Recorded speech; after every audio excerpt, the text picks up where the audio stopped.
So we never got the update on Twitter yesterday, Bill. What happened? Was the cat in or out of the house?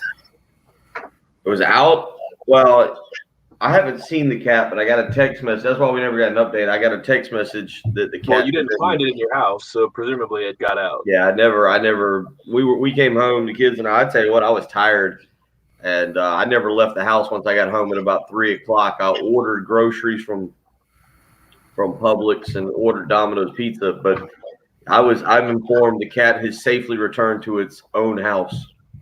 All right. But I haven't seen the cat. You're up. So good news then. The cat did not tear up your house yesterday. You never saw it again after Bill Gunter, Cat Hunter, the initial episode at the end of yesterday's program. Is that correct? Yeah, it appears we officially scared the cat completely away. Because, I received a text message. It returned to its own dwelling with its own people, and appears to be safe. But yeah, there was a reason no update is. I searched for it. I mean, I wasn't sure. The cat just got scared. And it could have been hiding somewhere here in the house. And so when I finally left to go run some errands, go do some things, I wasn't sure.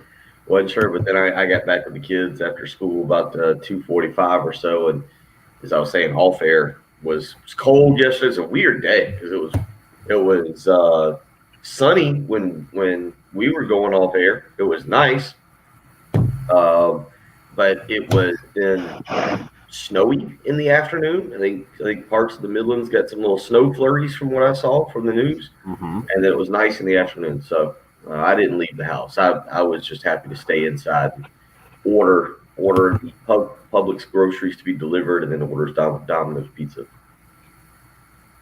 Good to see Gamecock Larry's already up with us. Patrick, you said Gamecock Larry called you and just told you basically that he needs to be on soon because he's got stuff to do this morning. Is that about right? Yep, he said he's got an appointment. He said he didn't want to go, but they're going to make him go. So.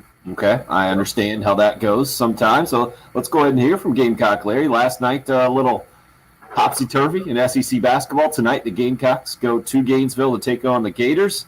Gamecock Larry, good morning, sir. Good morning. I'll tell you what, I'm not going to talk. I want to talk about a few things I want to talk about Monday and Tuesday. Okay. Monday, I listened to Mr. Fowler from 12 to 12:45. I wasn't going to call him, but he run the Gamecocks down, got my blood pressure up to 181. My blood pressure went up to 160, 163, heart rate 81, talking about the Gamecocks and bashing the Gamecocks. And I called him, and he let me on just about a minute left. I said, I ain't got time to talk to you. I'll call you back. So I called back. He kept me on the hold 2 hours and 6 minutes and didn't let me talk. But so I ain't going to talk about it no more. I'm just going to listen to Patterson, or whatever you call him, and not let my blood pressure get up. Then yesterday morning, got up, listened to you guys, and I thought it was an NFL show. The NFL talk show, 2 hours. Talked about Deshaun Watson, NFL, this quarterback, that quarterback. But Watson was a good quarterback. He beat us, I think, 3 or 4 times he beat us. He was a good quarterback, but I wouldn't pull for him. Once a title, always a title. And another thing, what else would I have to say? That's about all I got to say, I think. And I love you. While you're thinking about a Gamecock, Larry, the new wide receivers coach for the Gamecocks, Justin Stepp, you a fan? Yes, sir. He coached at Clemson for 3 years, right? Well, no. Yeah, you're right. But I guess he he changed your heart for the right way. That's what happened. He had to change your heart. But another thing, I want to tell you guys, I'm getting Colorado getting old. And I ain't been away from my home except 9 times since March the 14th. more times as I was going to the emergency room, and I had to go because my daughter called 911. And today I got to go because the doctor said if you want to keep getting your physical therapy and your nurse coming out there and all that, and the lady to bathe your back, wash your back, she said, he's going to have to come out here and let me see you face to face. So that's where I'm going. I just hope nothing happens. But I want to let you guys know I love you guys. I mean, I know I say some things that is off the wall and kind of crazy like, but I want to know if it went from 107.5, I don't know what I would do. I really don't. I listen to you guys 9 hours a day. Well, I do about most every day. But that's about all I got to say. I just want to let you know 107.5. If it wasn't for that, I would go crazy. But your game, we play Florida tonight. Oh, I hope we win tonight. If we don't, foul don't be on them again tomorrow. Go Gamecock. Hey, yeah, another Frank Martin. Frank Martin is not the old Frank Martin. He is hurting, but he'll be okay. Go Gamecock. Gamecock Lair. We love you too, Gamecock Lair. Hope everything goes well with your appointment today. Bill, you okay? You seem confused or I don't. shocked. I think there is a reason. There is a very, very good reason. It has to do with the text message we received at 2:31 this morning. Maybe it could be a discussion. It could be a discussion off air, and then I'll let you decide if you. I don't mind you bringing it on air. There is a discussion. I'm not sure what's allowed, but the reference to me, I don't know what to think when you wake up and you're referred to as I've been referred to in the text line at 6:11 in the morning. Like I said, I think on the air now. I mean, you just. I don't know if we can. I don't, Patrick. Of course you can. Can we? You can't say Big Butt Bill, really. What do you Big think? Butt Gunner. I don't. It's a Big Butt Bill Gunter. That's all. Just read the text. I'm off of it right now. I was putting out a tweet about it actually, because I'm very. No, Bill. First of all, to understand, you need to know that John texted us at 2:31. I saw that. Yeah. And I don't think, based off the text message, that John gets up at 2:31 for work. I think Yes, this was the end of the. I think he might have been hitting the bottle last night. I have enjoyed the new YouTube show, John says. It's not really a new YouTube show. We just started streaming the show on YouTube, but it's a different story. I feel like that was a whole new creation. Yesterday when you did go cat hunting, maybe that threw him off, and we did stay on a little bit later after the actual radio show. Back to John's text. I really like Bill's driving the golf ball segment. I think the next end of the show segment should be Big Butt Bill Gunter versus Patrick the Carrot Parrot. With you, Tim, call the fight. Hill refereeing the MMA battle. I believe Bill is a 3-1 favorite. Let's get it going. Jensen, the beverage, will be the beautiful round number. And the last part was almost all in caps. I found that very entertaining. A perfect text to wake up to from 2:30 last night. Maybe John will hit us up with an explanation a little later on. Maybe not. Jensen. with spelled as the beverage. Yeah. There's a lot in there. I understand a lot of it except for the part about me. I don't. Do I? Is that like? No, you wouldn't be a 3-1 favorite. No. I don't know. MMA. I think I'm pretty much going to do whatever it takes to win, Patrick. If it means biting kneecaps off or scratching and clawing, eye gouges, fish hooks, whatever it takes. I think short people we tend to fight dirty. I think that what do they call it? The tail of the tape. That's what they put up before the boxing match. Right. Yeah, I think that would dramatically shift the odds if everybody saw the tail of the tape. Like I said, I'm more of a grappler. It's gonna be a yeah, but I got the wingspan. I know. I'm gonna get inside of the wingspan. That's what you got to do. Donnie says, good morning and take care, Larry. Well done. Anonymous Raj is just wondering about the cat. Raj, you got to catch the actual first few minutes of the show. You came in a little late there. The cat's good, not in the house. Just have LOLs from Rooster P there. As far as we know, the cat's good. Oh, as far as you know, gotcha. Newberry Chris says, in the words of my 6-year-old, Gamecock Larry's big mad. I like that. He says he was getting on Pearson for being down on the Gamecocks after, oh man, it was one of the worst losses in the Frank Martin era over the weekend. That's just what it was. And they'll try to bounce back today and do it against a Florida team that is playing well and got a big win over the weekend. Alan weighing in says, wow, 2-hour wait for Larry. And sometimes it happens. The afternoon show doesn't put Gamecock Larry on the air. It's a bugaboo for him. So some hosts are threatened by Gamecock Larry and all the information that he gives. It happens sometimes. Carlton just wanted to point out, great day for signing day. This is the most quiet signing day of all time, isn't it, Bill, as it pertains to Gamecock football?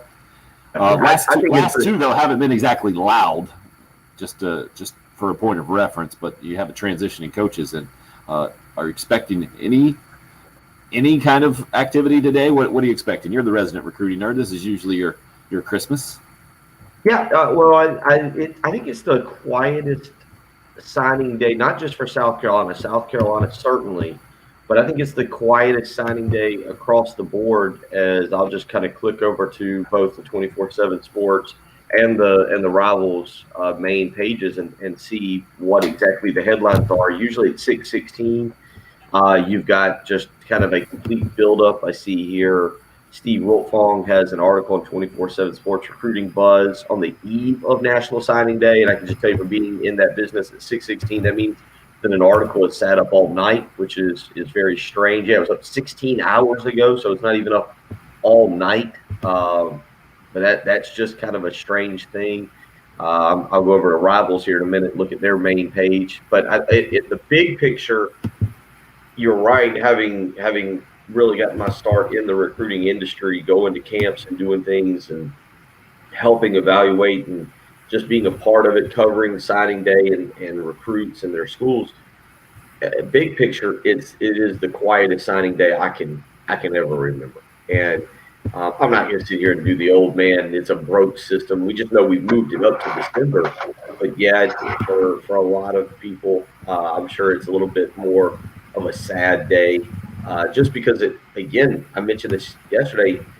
Early. Well, so I was about to say, Tim, when do you think, Patrick, you followed recruiting, when do y'all think peak signing day was? Somewhere around 2010? And I don't say that because Southmore's doing well, but I'm trying to think of when ESPN, there was a particular day, and Patrick had finished kind of with an offensive lineman out of the Maryland area that did his commitment. They went to him, and he was doing his commitment from one of those ESPN zone restaurants in Maryland, and chose Penn State over Maryland. Do you know what I'm talking about? Do you remember who I'm talking about?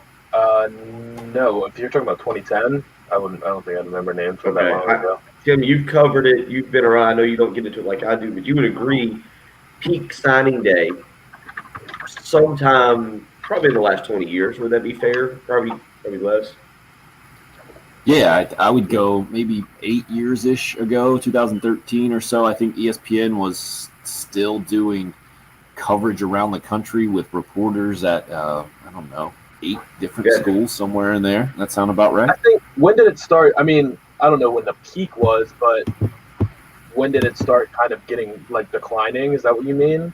I mean, when did it become 90% of your class, or at least the meaningful part of your class, is going to sign in December? Because I do remember, I mean, the Rashawn Gary year was 16, I think, when he was the number 1 player in the country. I remember that being a fun day because it starts off in his high school in Paramus, New Jersey, and there's like cameras of him the whole way through. He is in high school, walking the halls, and then gets out of school early, and they have video of him getting in a car and being driven to Bristol because it's close, or wherever the ESPN is, and then he makes his commitment in studio that day, and that was just kind of like the background of the whole day was him driving to ESPN and just following him all day, the number 1 recruit in the country. And I remember being very intrigued by that, tantalized by that. So 2016 is still going strong. Yeah, 2017. So that's the next year is when you had the early signing day. And again, I'll give the example. It was myself and Tim, Brent Johnson. We were all sitting there because 107 always done a signing day show, and I got the opportunity to host it. I think with Wes Mitchell that day. We did kind of wall to wall coverage ourselves of the first signing day, or excuse me, I'm sorry, the first signing day in 2016. Tim was our first year. I'm trying to date myself here. 2016. So 2017 was the first year you and I were doing a show together, if I'm remembering correctly. And I say that because I remember us sitting around and saying, well, the early signing day is not going to be that big a deal. We'll do the late signing day. And lo and behold, the early signing day turned out to be much bigger than we anticipated. As a matter of fact, I think in 2017, I took the early signing day off and didn't work that well. We was so, now I would never think there's what do you think, about 10 days on the calendar year, that 12 days, maybe 15 at most, that we know we can't take off, that we need to work to be here to talk about. And that would be signing day would be one of them. But I just say that because we sat around and said we probably don't need to do a show. And then you fast forward to now, and that's a day that, honestly, if I took the day off, wouldn't really miss anything. It's just not a big day nationally. Now, Tim also asked about South Carolina. We'll see. Bam Scott, a junior college linebacker, is a guy to keep an eye on today. That's one player. LaDarian Craig is a guy that both Big Spur and Gamecock Central reported on last night, that has a South Carolina offer, 6'2", 175-pound defensive back that Auburn apparently is now reaching out to after missing out on a defensive back that went to North Carolina. So really only two guys that you're kind of tracking today. TJ Sanders is expected to sign this morning, defensive lineman out of Marion High School, who originally committed to Will Muschamp. So you're going to have that. And Colby Fields, the linebacker out of Louisiana, who's committed to South Carolina back, I think, around the beginning of January, the end of December, also expected to sign. So really only four players that you're really paying attention to. And yeah, Tim, that's probably as quiet as I can remember from the South Carolina standpoint as well. And it stinks especially because you feel like you were basically robbed of all signing days this year, because the December signing day, I mean, we didn't do anything. I mean, last year we preempted Dan Patrick, did a full day of it, and it was a blast. And this year it's just nothing. So not having a single signing day all year stinks. Signing Day Revisited on The Athletic has been really interesting for me to read here. And I like what they've done. They've gone back and re-ranked classes 4 years ago, giving us what they were that day, what they were at the current time from the 24/7 Sports Composite, which we usually go by, which Carolina is down to 94 this year right now in the team rankings. And then they've gone back and re-ranked them. So I will tell you, you hear that number 94 and you might freak out as a Gamecock fan. Well, there were a lot of numbers in there. There were a couple of classes that they now re-ranked in the top 25 that were lower than 94 at the time, back 4 years ago. The Gamecocks, I think, had a number 18 class or somewhere in there, and they ended up re-ranking them at number 40 in the country because a lot of those guys didn't come through and pan out. And that's the real recruiting rankings to me. You can project all you want to today, but ultimately development matters a lot. And there are so many different factors in there. And that's the thing about Will Muschamp was pretty honest there, and maybe all college coaches do that now. We'll really be able to evaluate this recruiting class in 2 to 3 years, except we never do that. By and large, sit down and go back and then re-rank and look around the country like we do as we sit here today and work on the current stuff. But we'll get into some of that because some of these names I'm very confused as to why Carolina's recruiting ended up where it's at right now, and then some other schools who also have switched coaches have managed to post much better numbers. So we'll get into the recruiting stuff on National Signing Day Part 2 today, since college football has now broken it up here the last several years to a day right before Christmas in the early signing period where most kids have signed, and then now the more traditional signing day. Also get into some Frank Martin and Dawn Staley sound. Dawn Staley on Carolina Calls last night as the USC women, the number 1 team in the coaches poll.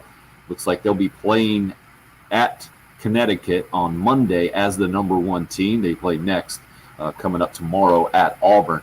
But a good sign for Dawn Staley and company. Nice recognition. As usual, we get back to number 1. And then the Gamecock men's basketball team at Florida. And a really interesting matchup with Mike White for multiple reasons tonight. 803-404-6100 if you would like to weigh in. Love Chevy phone lines like Gamecock Larry used early this morning. You can also text that same number. Hit us up on the live stream, YouTube and Facebook Live, up and rolling. Appreciate everybody joining in on that already. Let's see, Carlton, Trey, Donnie, Allen, all up with us. And got to give a special shout out to Trey, who says it's his birthday. Happy birthday to me. Happy birthday to you. Happy birthday. Awesome. Patrick will sing for you later. And great news if you're just joining in. Bill had no cat issues after yesterday's show. At least that he knows of. That's right.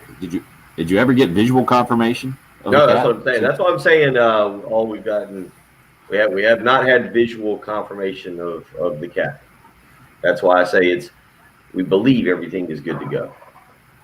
That would freak me out. I'm just getting going here. It's the early game. It's 107.5. All right, sleep number. Quick.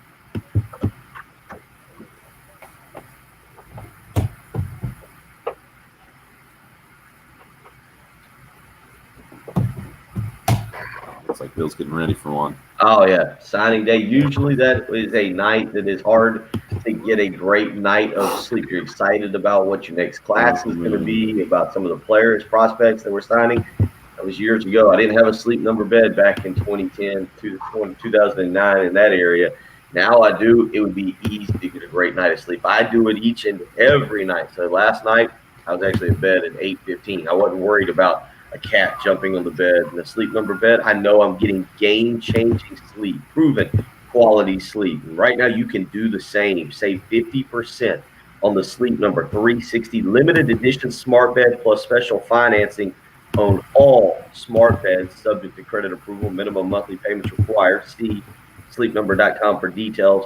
This is only for a limited time, and it's at a Sleep Number store. 2 to choose from: 1 in Irmo, Harbison Boulevard across from Buffalo Wild Wings, the other in Columbia. 2 Knots Road across from Sand Hills Mall. Always you can visit on the web, sleepnumber.com, setting at 55, and it is a fantastic night of sleep. You can change the comfort level of your mattress. You can do so many different things with a Sleep Number bed. You need to go visit one of these stores that I'm telling you about. Let the customer service rep show you what a Sleep Number bed can do for you. Again, it's proven quality sleep, and right now you can save 50% on the Sleep Number 360 limited edition smart bed plus special financing on all smart beds. Sleep Number, the official sleep and wellness partner of the NFL. Make the switch to Sleep Number today and find out what a great night's sleep is truly like.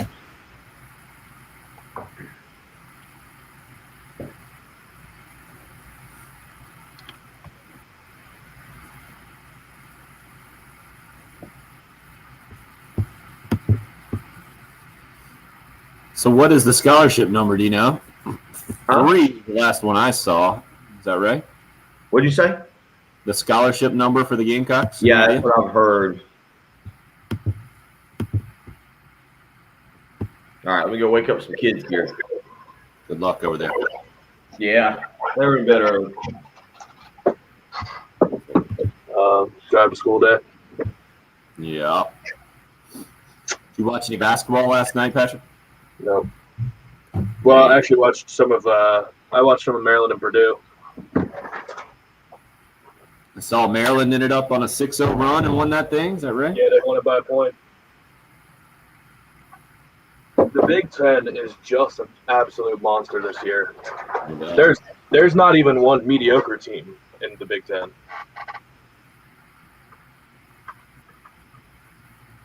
Yeah, best conference by far. I saw that the SEC is ranked the third best conference, I think, behind the Big 12. I think it's Big 10, Big 12, SEC, yep. I'm assuming then ACC, but did not see after that. I mean, when Michigan State is 2-7 in conference, right? Nebraska's not great, not a great team. But yeah, Michigan State 2-7. Oh, West Virginia only beat Iowa State by 4? Whoa. Michigan is phenomenal. Yeah, I haven't seen them play at all. I just saw that they are projected as a number 1 seed. I assume they're number 3, right? Number 3 overall in the rankings. I guess so, yeah. I'll check real quick. I'm pulling it up. No, they're number 4. Okay. Nova 3. Yeah. Man.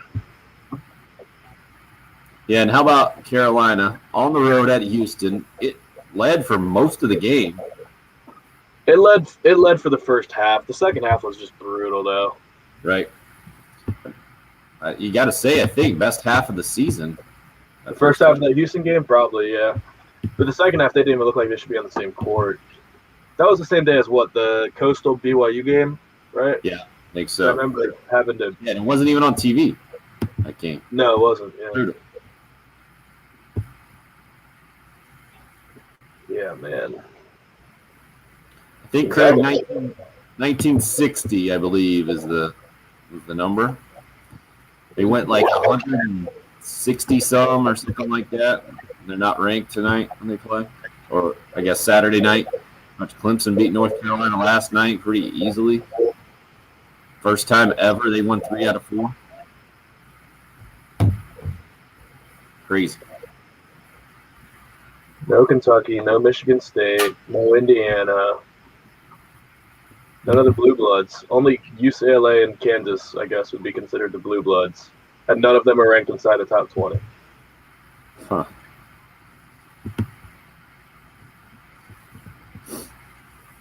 Because that's what the college basketball Blue Bloods is like Kentucky, Kansas, Indiana, Duke, Carolina, and UCLA. About it. Sounds right. I'm trying to think who else you would argue is in there. Yeah, I think that's about it. That's what I would put in there anyway.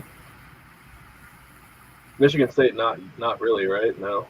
Yeah, you could go like recent ones. Yeah. The last couple of decades, Michigan State for sure. I think people consider Nebraska a college football blue blood, right? Yeah, I don't think so anymore. Well, but it can't change, right? Like, isn't the history part of it? That's a good point. I don't know. That's how I've always considered a blood transfusion. Yeah. They're doping. Or they donated blood. Yeah. I got to do a blood drive here. Clemson was doping because they weren't a blue blood, but now they are. Let me get Bill back in there. There we go. Now we're good to go. I'm going to do a little liner here. You have Frank cut? Yeah, which one do you want? Either one. I'm going to do a little liner first, all right? Okay. You're up. Would love for you to help us out. Mark your calendar for Wednesday, February 24th. So by my math, let's see, that's 3 weeks from today. 10 a.m. to 4 p.m. A National Heart Month. In honor of National Heart Month, we're hosting a blood drive right there on Bull Street, 2751. Pre-registration, rapid pass are preferred. Walk-ins are welcome, though. You can go to our website, 1075thegame.com, to find out more information about the blood drive we're hosting February 24th, 3 weeks from today. Wanted to let you hear a little bit from Frank Martin yesterday.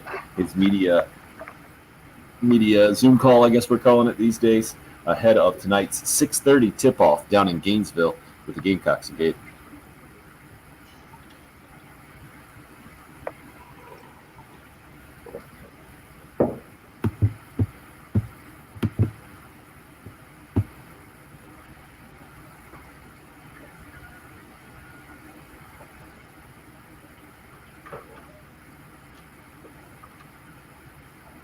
Just hear that breakdown from Frank and what we've seen, especially with point guard play for Carolina this year. Not a good matchup. It doesn't set up on paper anyway for the Gamecocks coming off their worst loss of the season, I think you have to say, at Vanderbilt, who was previously winless in SEC play and hadn't won since the last time the Gamecocks visited Nashville last year. Last night, just classic SEC basketball where I shake my head and say, what are we doing? put out the tweet. Of course, why not? Why wouldn't the team that the Gamecocks just beat by 24 points last week go on the road and beat the team that beat the Gamecocks by 23 points the last time they played, 10 days ago now? Georgia wins 91-86 at Auburn. And then a team that I've seen, I forget who was doing the predicting here. I think it was some game I was watching over the weekend. Maybe it was the Tennessee-Kansas game. I don't know. But the bold prediction was Tennessee was going to go on a run and finish out the rest of the season undefeated. Well, they lost last night at Ole Miss. And Devontae Shuler, the Irmo native, playing well in that one. 52-50, the final score. Ole Miss hangs on down the stretch to knock off number 11 Tennessee. All these teams with similar records, right? Tennessee is 5-4 in conference play, and then Ole Miss, Georgia, and Auburn all 4-6, as is Mississippi State, who lost by 16 at Arkansas last night. Bill, what did you make of SEC play? Let's just start there, and then we'll get to the Gamecocks and Gators. And the Georgia-Auburn game, I actually watched a good bit of that. I watched a lot of basketball last night, Clemson and North Carolina, Georgia, and Auburn. I was watching a little bit of Iowa and Michigan State as well. And then the Tennessee, Texas Baylor. I watched a lot of that last night. I didn't realize some of the issues that Texas was having. But did you hear it was the first top 10 matchup between two teams in the state of Texas, number 2 versus number 6. Heard it was the first time that it ever happened. It's crazy. What other programs in Texas? I was going to say, I didn't hear that, but you saying it out loud as I quickly go through my head, that makes sense. I mean, Houston, maybe, if Houston and Texas would have played way back in the day. And Texas Tech is good now. They were decent. They were certainly decent with Bob Knight. Had a few good years. So just because the state is huge, first of all, you got so many basketball programs. TCU's had some decent years, here and there. I would have thought you would snuck in the. And they play each other every year. Yeah, they all play each other every year. But real quick, go back to this. This Tennessee-Mississippi game was wild because Tennessee gets up big in the second half. They are up 11, 38-27. And Mississippi chips away, but Tennessee's still kind of in control of the game. And then Tennessee had a stretch there where they just came unglued. At about the 7-minute mark, they were up 42-35, and Mississippi went on a big run there to I think it was about a 10-0 run, 9-0 run, and take the lead and take control of that game over 3 minutes. Tennessee's in control. I know what you were saying about that, and I think I heard that comment over the weekend. I want to say it was Vitale. Dick Vitale has been a very big Tennessee guy this year when I've heard him call their games. And it's just kind of a strange scenario there in that game where Tennessee just absolutely came apart at the seams in the final 6 minutes and blowed about a 7 or 8 point lead. It was one of those things where I flipped over and went to the Texas Baylor game, went to the Clemson North Carolina game because I thought that Tennessee was going to run away with that game, flip back over, and Mississippi cut it to about a 2 or 3 point game. Started watching that one, and then they were able to kind of pull away with the game and end up winning a very close one there as Tennessee missed a 3-pointer within about the last second or two. But I don't know what to think make of that. That was crazy just because Tennessee blew the lead. The Georgia-Auburn game, I thought Auburn was playing better and expected them to roll in that game at home. And Georgia just goes out and wallops them. And think about this, Georgia beat Mississippi over the weekend. I don't know what to make of Georgia right now because that team we saw in Colonial Life Arena a week ago was putrid. I mean, they were beyond bad, right? Yeah, you got to give the Gamecocks some credit for that. And the defensive effort we saw, like Georgia scored. That's what I don't understand. And I wish somebody could explain it to me because how does a Tennessee team that just whipped Kansas, they put up 80 points on Kansas, I think, right, over the weekend. They come back and score 50 at Ole Miss. An Ole Miss team that defines average or mediocre. They went into last night 8-8 on the season, 4-5 in SEC play. So maybe it's just the timing, right? The emotional roller coaster that you get with 18 to 22-year-olds. And they were really up for Kansas over the weekend in the SEC Big 12 showdown and then overlooking Ole Miss. All right, I'll give you that. But that Auburn thing is really difficult for me to understand because you're right, Bill. They were brutal. I was asking you after that thing, how did they start 7-0? They got off to their best start since 1983, I think, somewhere in there. They scored 59 points against a Gamecock team that had given up 57 in the last game in the first half to Auburn, which clearly is very similar to them when they go on the road and beat Auburn last night. That's hard for me to understand, but I put in my tweet last night, when Clemson wins 3 out of 4 against North Carolina, all bets are off. That's never happened before. When you have never won at Chapel Hill and you finally broke that streak last year, I guess that's an easy math why you can't win 3 out of 4 against a team. But yeah, Clemson last night, not much problem with North Carolina. They just seem to be the obvious better team and win at home relatively easy over North Carolina. North Carolina got back into that game. I thought North Carolina was going to come back because Clemson still has got some issues. Clemson didn't really. That to me was more of an indictment on what North Carolina is than what Clemson is, because I've seen Clemson play good this year in the month of December. They were good for about the first 15 minutes. But the last about 25, they weren't, and North Carolina just couldn't do anything. Right, they won by 13. That's kind of my point there, that they just went and didn't have much problem in a game they didn't play particularly well. No, you're exactly right on that. Didn't play particularly well. North Carolina got back into it again late. I think close to 2 or 4, but Clemson just kind of stepped up, made a few defensive stops. North Carolina went cold again, and the next thing you knew, it was Clemson. I think had built it back up to a 7-point lead with about 2 minutes to go, and you knew they were going to win. But North Carolina's not having the awful year. There was an article by Pat Forty yesterday talking about all the blue bloods and how you look at Duke and you look at Kentucky, and they're really struggling this year. And Kansas is up and down. North Carolina's a team who's at least 11-6 and 6-4 or 6-4 after last night in conference play. College basketball again. It's hard to say. Baylor looked really good last night. I think you've got Baylor and Gonzaga as the 2 teams who have separated themselves, and then you just got Michigan. Mm-hmm. You put Michigan in that group. I was going to have Michigan. I don't think Baylor and Gonzaga have separated themselves from everyone. Okay. Michigan's lost 1 game. And Villanova's lost 1. Because Michigan plays in maybe the strongest conference in one single year that college basketball has ever seen.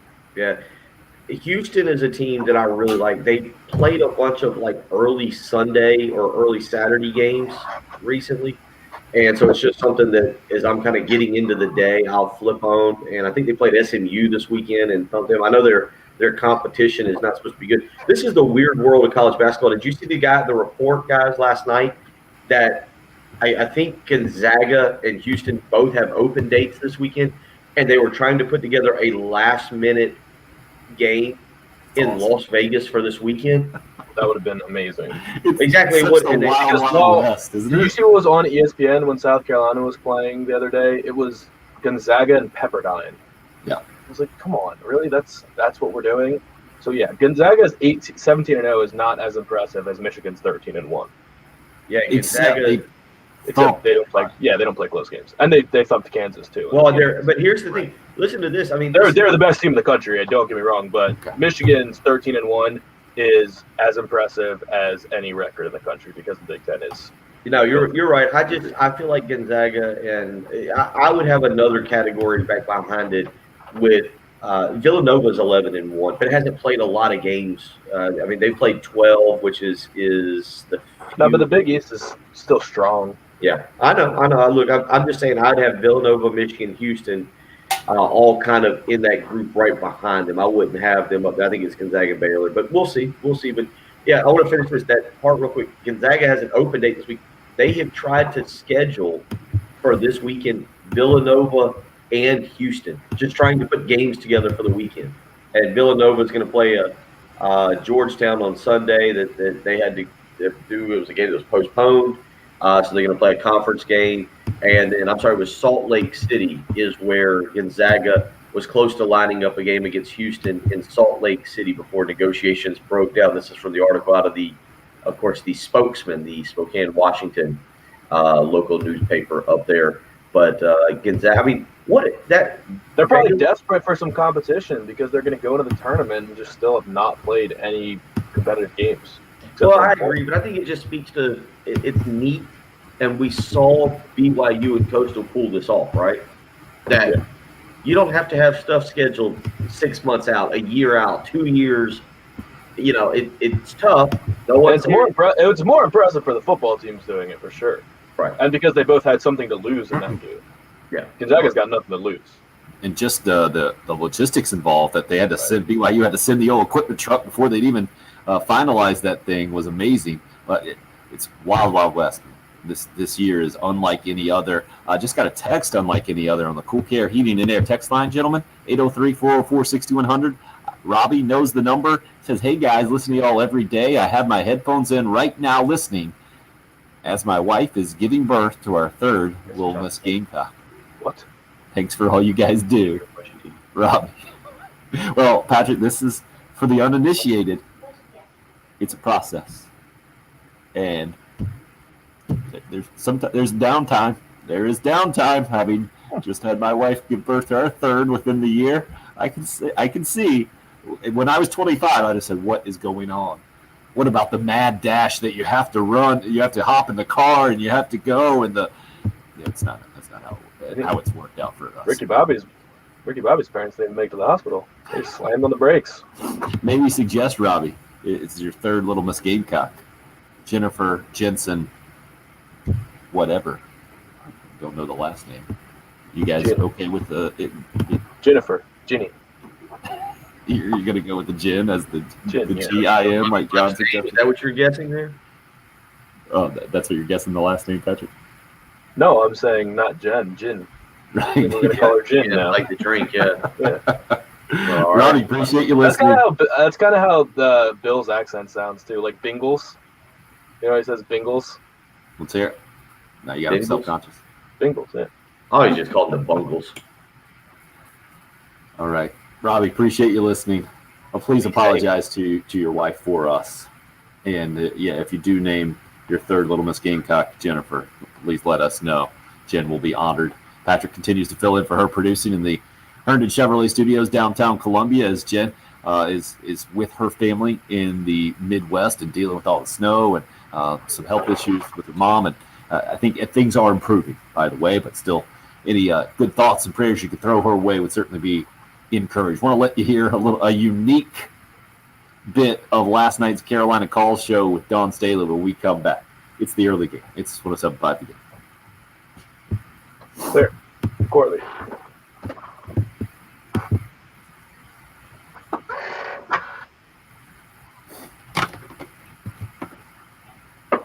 Oh, it is cold right now. At 6:47 on a Wednesday morning, February. It is chilly, 33 degrees as I look at my weather app, but that's going to change very soon. In the very near future, it's going to be warm. It's going to be great weather to be outside, and it's going to be incredible weather if you have a pool of your own in your backyard. Now, the problem is if you're not having it serviced today, if you're not doing year-round servicing, it may be a little dirty when it's time to use it. And if you've got a pool, you need a pool service. Corley Pool Solutions, servicing the Midlands right here in Lexington. They will take care of you. Tracy Corley has been in the business for over 20 years, and you need an expert to take care of your pool. Why? Because you work hard. Let's be honest, 6:30 in the morning, 6:40 in the morning, you're up, you're out, you're going to work. When you come home in the afternoon, you want that pool to be ready to use. On the weekend, you want to go and lay out by the pool. You want to jump in there, splash around with the kids. You don't want to have to go to the pool store and buy chemicals and figure out the proper amount to pour in to clean up the pool and keep everything in service. With Corley Pool Solutions, they'll do it for a flat rate pricing, including all chemicals. They offer pool maintenance monthly, weekly. They will work with you. Don't worry about any strange surprises in your pool. Let the experts handle it with Corley Pool Solutions. You know, they can actually maintain it for cheaper than what you would spend at a pool store. Give them a call today, 803-445-8109. Again, that's 803-445-8109. They can make sure the chemicals are tested properly. They can vacuum and net. They use a skimmer cleaning, filter backwashing. You need to let the experts take care of your pool, because when you're ready to use it, you don't want to look in there and see a dirty pool. You don't want to be embarrassed when neighbors come over or friends come over for a party you need a pool that is immaculate and ready to jump into and enjoy on a nice summer day. But that also means having it maintained right now. 803-445-8109. That's Corley Pool Solutions.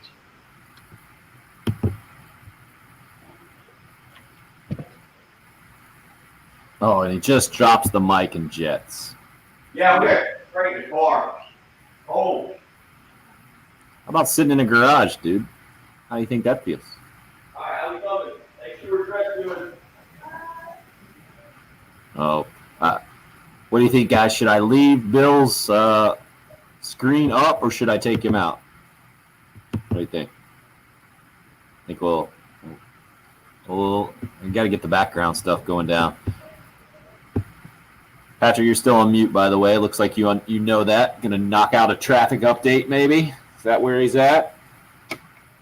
It's focused, intense. Want to do number 2, by the way. Staley coming back. He's not listening to me at all. No, I'm playing. It's working. So Patrick has to do traffic updates that run on the other radio stations. We have 5 radio stations in the building there. Us, and then the 1320, the ESPN AM, and then 3 music stations.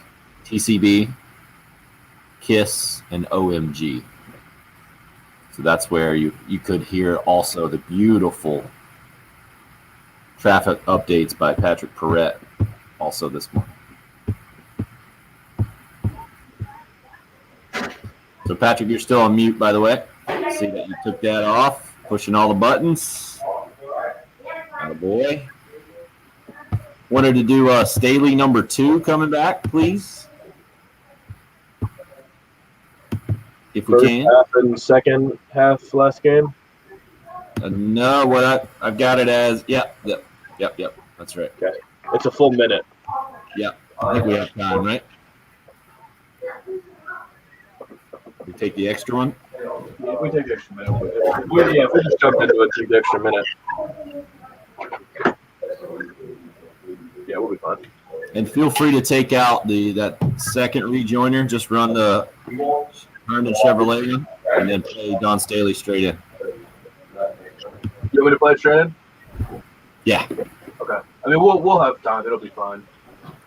Yeah, Craig, that thing is so you listen on the stream. That's a stream issue that we have with Jen's traffic report getting cut off, and I don't know why it does that.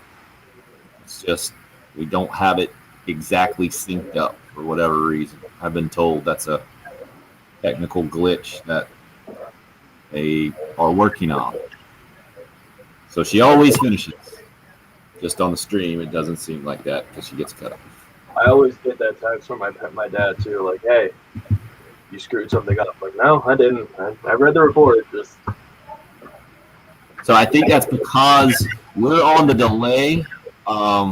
We have to do a delay over the air in case someone calls in and drops F-bombs. And then I think that's screwed up through the stream. The delay's not taken into account when we go to commercial. If that makes any sense. 10 seconds early would sound about right Yeah. for when I listen to it on the app. That's what the delay is on the air.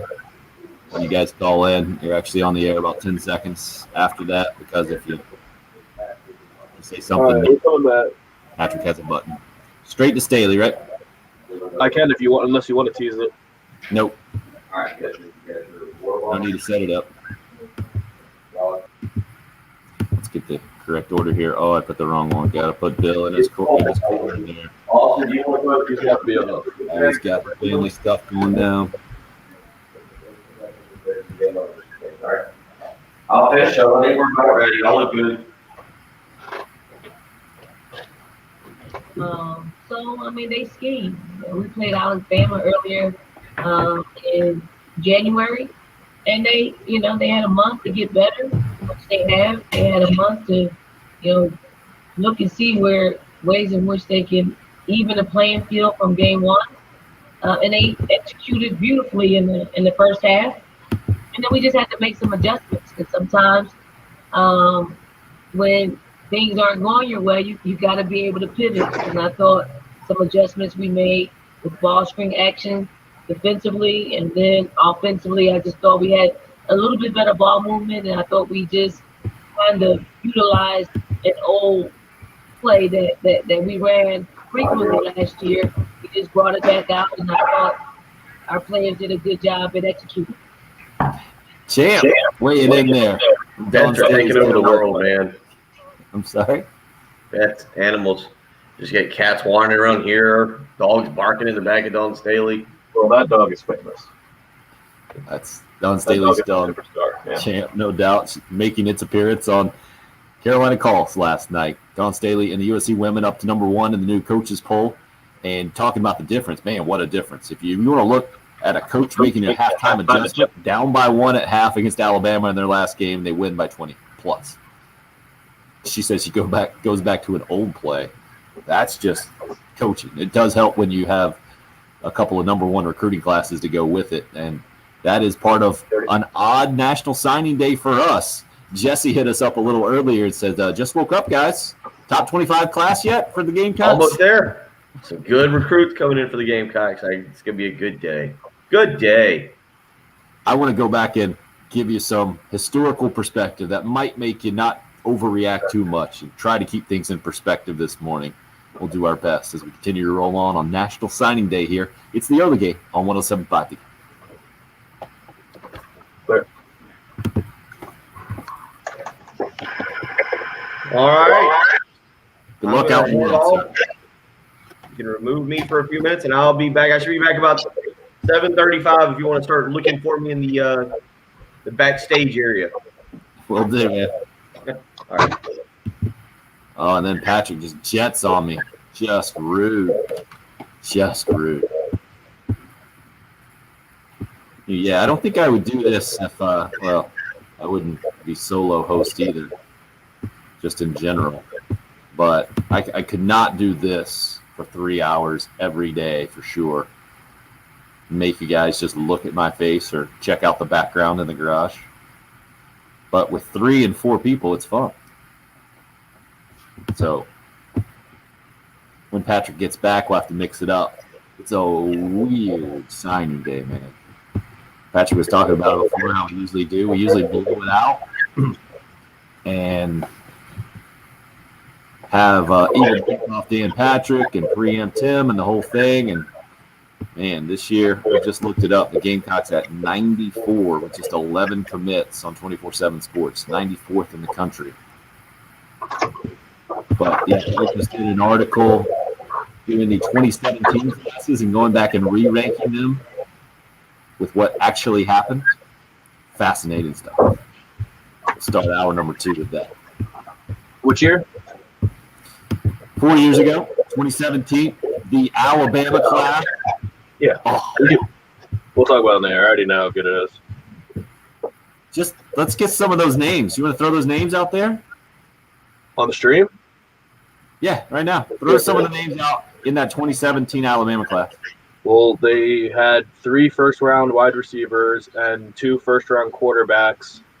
Depending on where Alex Leatherwood goes, I don't think he'll go in the first round, but that'll be 2 first-round left tackles, and maybe Najee Harris. plus Najee Harris. The top 2 recruits in that class, I assume they were the top 2, was Najee and Dylan Moses. Right. Dylan Moses didn't really pan out, but still for Alabama standards, right? Yeah, I mean he started. He didn't play. He's not their best linebacker, and he's not going to be drafted very high. But yeah. So, names: Tua and Mac Jones in the same class. Devontae Smith, Jerry Jeudy, Henry Ruggs, Najee Harris, then the offensive lineman Alex Leatherwood, all in the same class. And Jedrick Wills. Ridiculous. Yeah, Jedrick Wills. There was an all-time left tackle draft class last year with Andrew Thomas, Jedrick Wills, Tristan Wirfs, who's starting in Tampa right now, Mekhi Becton were the big 4, and Alex Leatherwood was the number 1 offensive lineman in the country above all 4 of those guys that were first-round picks last year. So crazy. Outrageously talented. Yeah. And the line that's in this article is, let's see where it is. if we don't win multiple national championships, we should all be fired if we don't play for multiple national championships with this class. Anonymous Alabama assistant allegedly told The Athletic. Well, they only played for 2, right? Yep. Only 2 out of 4 years. Yep. Started and finished. Well, they won them both too, so. Yeah. Only 1, 2 with that class. Crazy, man. There can't be a more talented class than that. Like ever. Right? Yeah, it's up there. I think they put it in here as in the argument for greatest recruiting classes of all time. Let me click on that and see what else is in the argument. Alabama class of 17 here. The next one mentioned, maybe it's just about that. I don't know. Yeah, it looks like it is. Let's see if there's anything mentioned.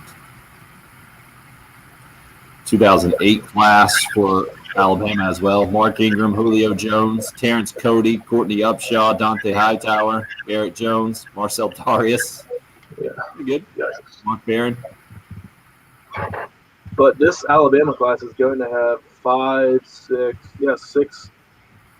6 first rounders. Plus 2 high second rounders. I think Xavier McKinney was in that class too. Yep. Who else did they have drafted last year? And Dylan Moses will probably be a 3rd round pick. He'll probably be a 4th, 5th round pick, honestly. Crazy, man. Yeah, that's nuts.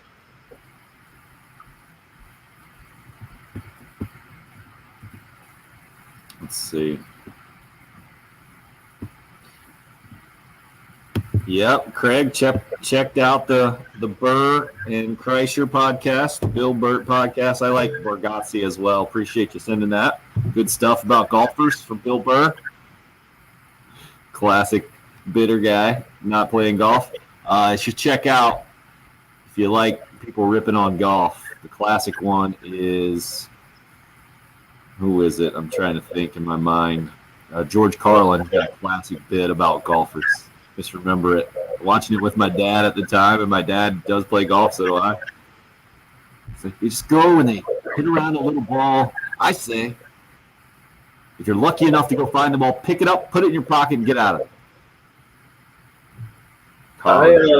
I subscribe to the Bill Burt podcast, but I never find myself actually listening to it. It's kind of been phased out of my rotation. Oh, yeah? I love both of those guys. I love their podcast separately through the years, but I haven't listened in a little while. Definitely something missing virtually. The timing of those guys being able to sneak in there.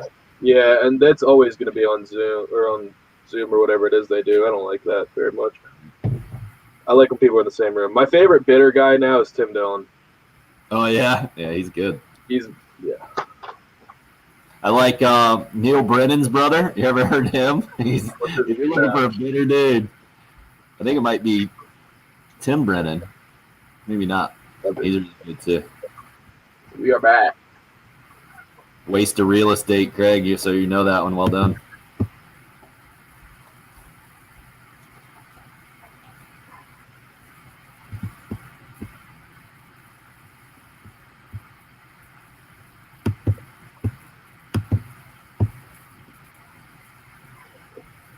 Yep.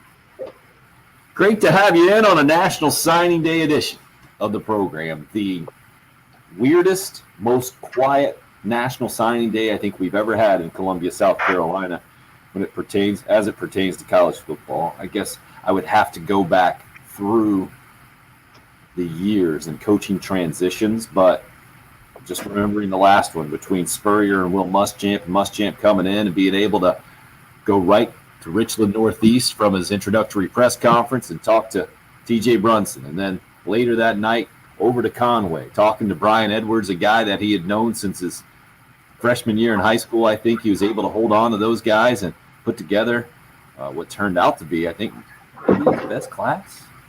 Jay Bentley in that one too, kind of in the back door, reclassifying and the whole deal. That was a a much different type of class, I think, than what we've seen from Shane Beamer so far. And right now, as you look at the 24/7 Sports composites, they look at, I think, 5 different recruiting services or something like that, and put it all together and try to take the kind of consensus numbers. The Gamecocks at 94 in the country, recruiting class-wise.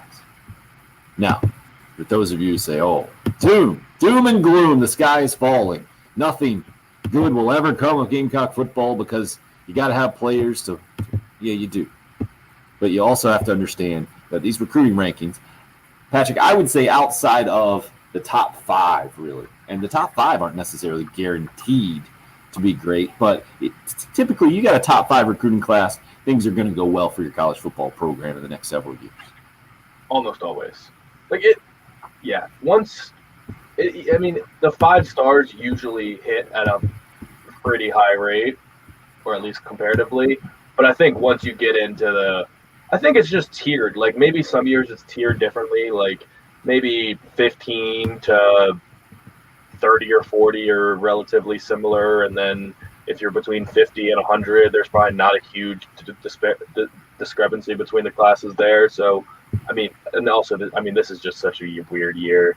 We're not going to be able to judge this class for ever, really, because it's just going to be such a strange year. I am looking back at, you said maybe Will Muschamp's best class. That does have me really thinking. I'm trying to go through, and when you talked about how you read something about re-ranking classes after the fact, I don't know how. I've never actually gone back and thought about re-ranking Will Muschamp's recruiting classes here. But maybe we can do that as we go along. Yeah, attaboy. You're going to try to take over Bill's title as a resident recruiting nerd on the show.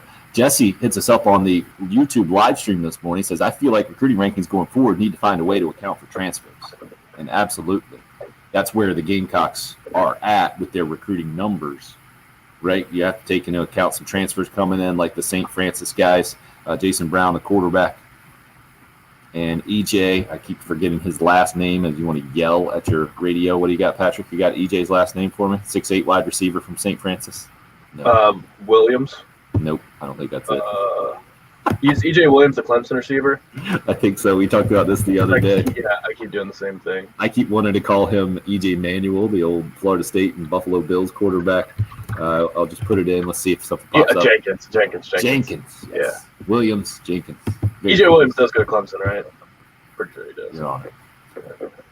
The article that you're referencing that I brought up a little earlier, The Athletic, does a tremendous job. And they actually just did an article, I think it was last night it came out, about Jadeveon Clowney, going back and kind of rehashing that recruitment. They talked to Steve Spurrier, Ellis Johnson, Brad Lawing from the Gamecocks. They talked to Jadeveon's mom, and it was really interesting. Some other recruiting people in that mix. Talked to, who did they talk to from? Oh, they talked to Bobby Carroll, the coach at the time there at South Point, and Spurrier and Ellis Johnson still swear that Alabama paid for Bobby Carroll to go out on the official visit and had him speak at some kind of clinic. And Bobby Carroll's like, no, I paid $252 for that ticket. That's not what happened. But they're sticking to that story and they're going with it. And Jadeveon's mom admitted that they paid for her to fly out there and didn't remember how much it cost, and the whole thing was really interesting. Yeah, and I wasn't around or following his recruitment closely, so I almost, as I was reading that, I was like, it was almost paragraph by paragraph that I was like, I wanted to hear the reaction of people that remember it. Like, I didn't believe Carroll at all, right? When people were saying, well, he really wanted to have a player go to Alabama, it's like, well, that makes a lot of sense. And everything they said about him urging Jadeveon Clowney to go to Alabama and trying to influence him, I totally believed that. Was that the perception at the time? I don't remember that being the perception. You know, it kind of snuck it in there that one of the last visits made was over to Clemson. Mm-hmm. And they say in the article that it was just a respect thing, kind of because they were, in an in-state program. And I remember that being a big-time concern at the time. And actually, Clowney's mom admitted that Steve Spurrier wasn't a people person, I believe was the quote. And I like Dabo Swinney. I really liked him and hoped that he had gone to Clemson. And man, but listening to or reading Bobby Carroll the high school coach's comments at the time said that was never really going to happen, and that was just more of a courtesy deal. But the Alabama thing definitely was, and Clowney himself has said if they ran a different defense, he would have gone there. The line that I really take from this thing is Bobby Carroll said if York Technical College would have had a football team, he thinks that's where Clowney would have gone. He just so that doesn't that kind of guy.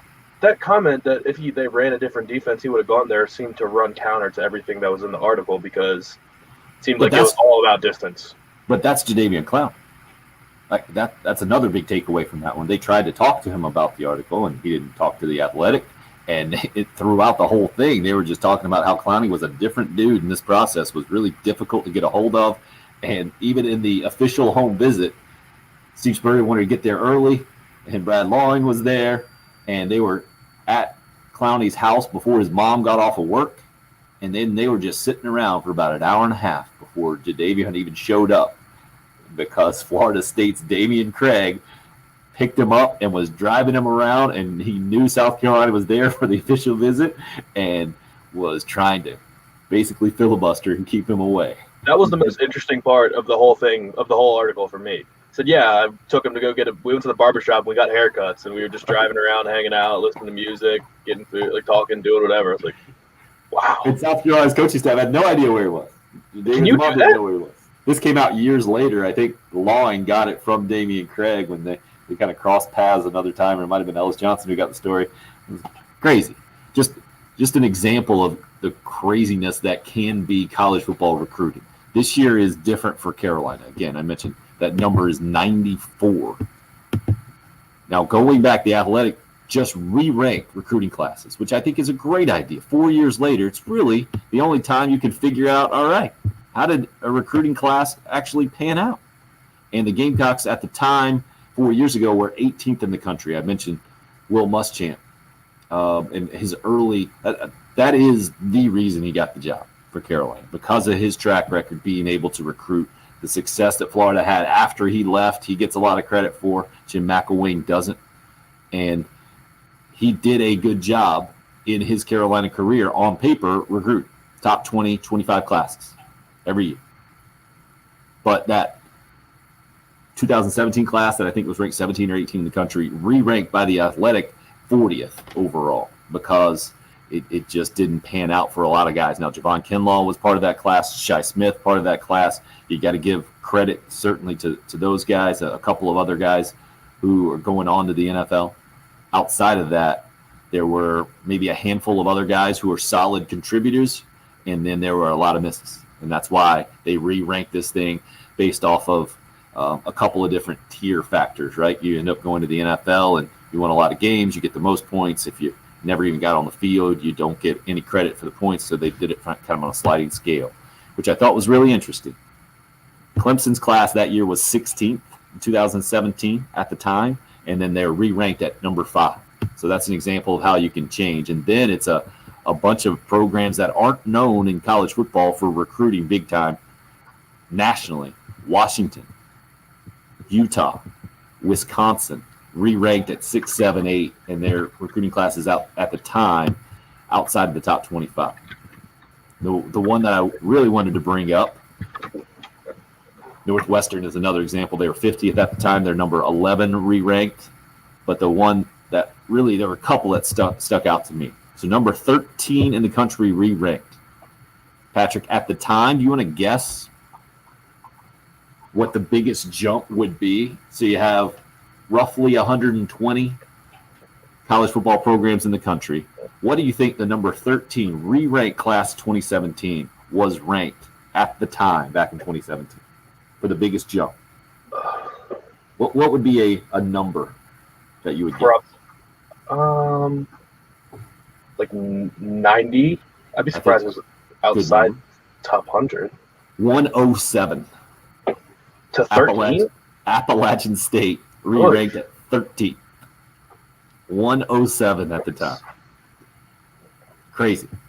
But this is a class that has gone through now several different coaches: Scott Satterfield, Eli Drinkwitz, Sean Clark.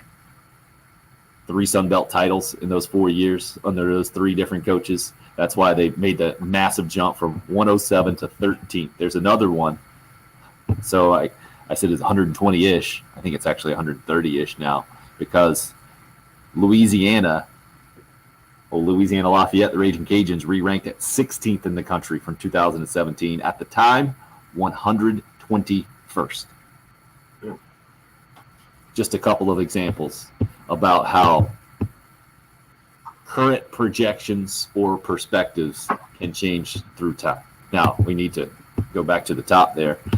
At the time, Alabama signed the number 1 class. They finished number 1. And their class is completely ridiculous. Patrick, you're going to give some of the names in that 2017 Alabama class that could very well go down as the best recruiting class of all time. Yeah, I'm sure it's going to end up – I'm sure no one touches it for first-round draft picks because you're going to have 2 first-round draft picks in Tua Tagovailoa and Mac Jones. You're going to have 3 first-round draft picks at wide receiver in Jerry Jeudy, Henry Ruggs, and Devontae Smith. You've got a first-round left tackle last year in Jedrick Wills and probably a second-round left tackle in Alex Leatherwood this year. You've got Najee Harris, who was probably a fringe first-round draft pick this year, probably the top running back off the board. Xavier McKinney, who was very high, if not the highest second-round pick last year. Actually, T. Higgins was the number 1 second-round pick last year, but Xavier McKinney was a top 50 player last year. And Dylan Moses, who was a 5-star recruit and didn't pan out as well in college, but just a ridiculous class. I'd be surprised if there's a class that's ever been better than that one when you really all iron it all out. There's going to be 10 guys go to the NFL probably from that class. Just nuts, for sure. National Signing Day Part 2 has slowed down here in the last several years because the emphasis has been on that signing day right before Christmas, and then you have the coaching change like Carolina has. There's still a few guys out there that might sign with the Gamecocks today. We'll give you some details on that as we continue to roll on. Robbie just hits us up with a hey guys on the Facebook live stream. Good morning, Robbie. I don't know if it's the same Robbie who hit us up and a little bit earlier. No, it looks like he spells his it could be the same Robbie who says he was listening to us as his wife is giving birth to their 3rd Little Miss Gamecock. Well done. And then Joey from Sumter hit us up after that. That man better delete that text and smash that phone, or it will most definitely be used against him in the future. Every family's different, Nick. Maybe she's a big fan of the show, too. Maybe she wants to know who we signed. She said, I'm going to be busy in here. You just let me know who we land. 803-404-6100 if you would like to join. That's the number for the Love Chevrolet phone lines. Also, Cool Care Heating and Air text line. And again, the live stream up and rolling on YouTube and Facebook. You can just search for us. The 1075 The Game page is there. Feel free to subscribe, follow along. We'd love to have you. Hour number 2 rolling along here. Bill Gunter will join us back here in a few short moments, and who knows where he'll go. We'll catch you up to date about college basketball. Was nuts last night in the SEC and across the country, and Frank Martin and company have quite the task ahead of them tonight. 6:30 tip in Gainesville against the Florida team that seems to be playing its best basketball. Really interesting comment coming yesterday from Frank, talking about all that his team has gone through. We'll discuss that, let you hear it coming up next. It's the early game here on 107.5 The Game. Thank you. Andrew, well done on the Twitter. I guess if he's on the Twitter, he might not be listening to the live stream, sending the positive vibes to Jen this morning.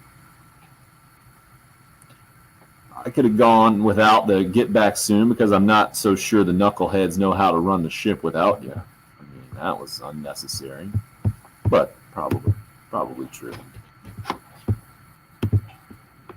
Let's see what else. Oh, that was Robbie. No baby yet. Keep us updated, Robbie. Maybe not all the play-by-play stuff, but the highlights there. Keep us updated. What kind of stage are we in right now, Robbie, is where I need to know. Are you waiting on the centimeters dilated to go up until more movement? Are you I hope you're in the stage of the what do you call that thing? Patrick, you know for sure with all your baby experience, when the mom gets the drugs, what do we call that thing? It's the big needle. Somebody's yelling right now. Sorry, I don't know why I can't remember that because I remember looking at the bill and saying, epidural. How did the epidural cost so much? Yep. Yeah. Epidural's a good stage to be in. I hope you're at that. That's the big one. People getting their backs, right? Yeah. Yeah. And I had always thought that they make the man leave the room. That's how it happened to me the first 2 times. And then maybe it was because of COVID. Thank you, Perry. Your dad knows all about the epidural. Jesse weighed in with the epidural as well. Maybe it was because it was COVID that they didn't make me leave the room. But I thought I was going to maybe pass out when that was going down because I had to put my mask on for the first time. And it's not fun. I've had athletes have to get epidurals for something. I've had a friend have to get epidurals, and it's not just a pregnancy thing. What did your friend get an epidural for? It was some sort of surgery. So then he was like just cognizant. He got to watch it. Yeah. That would freak me out, man. No, thank you. It's like I think pain. It's a pain thing, right? Yeah. Yeah. Roger, I am not making Robbie text us, okay? I am welcoming his experience this morning. And he's not getting any trouble, man. It's good. It's baby number 3. Greg says it should come down like a toboggan run. Number 2 was like that for us. Number 3 was not. Number 2 was like, oh yeah, this baby's about out. Didn't see that one escalating so quickly.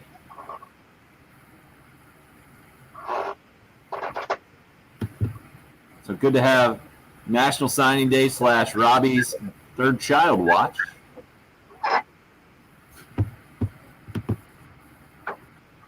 So Patrick, want to come back with Frank, the one that we haven't played yet? Yep. Was Bill fired? I'm seeing if Bill was fired up about this video game yesterday or not. Doesn't look like it. I thought he mentioned it. Yeah, I need to bring it up for sure. I just feel like that was probably all talked out yesterday pretty good. I was going to say we should bring it up and say we don't care while Bill's not here because I feel like he's going to be the one that gets all fired up and wanting to talk about it. And we'll just say, yeah, it's whatever. We don't play video games. I don't care. So mature.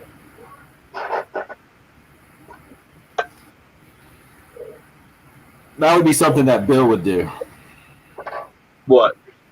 Come up with a take just to get people fired up. Yeah, Jesse, agreed. I don't care. What? What a big timer. I haven't played a video game in 3 years at least. Man, my 7-year-old and 5-year-old are all into Madden 2013. Yeah, it's cool for you guys because you guys can get the kids the game, but whenever my Xbox breaks, I'm not going to buy a new gaming system. That'll be it for me. You shouldn't. You're 25 years old. Yeah. I watch enough movies. I just watch movies.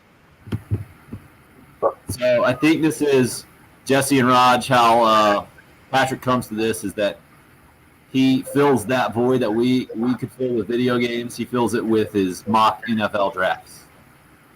Yeah. I want to talk about that too. Not on the air, but off the air as a future draft plan. We're coming back. Nice. Fired up. Frank, please, straight in. Yeah. Thank you.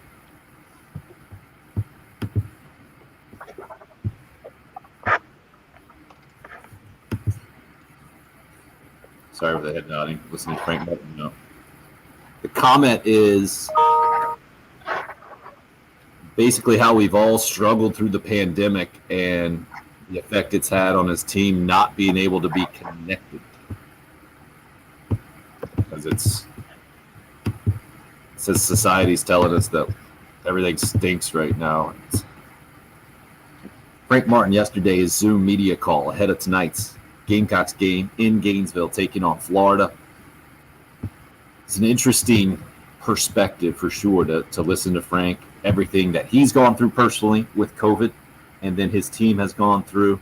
The last 3 weeks where it's kind of been uninterrupted has been the exception this year with the starts and stops and long pause during basically the entire month of December.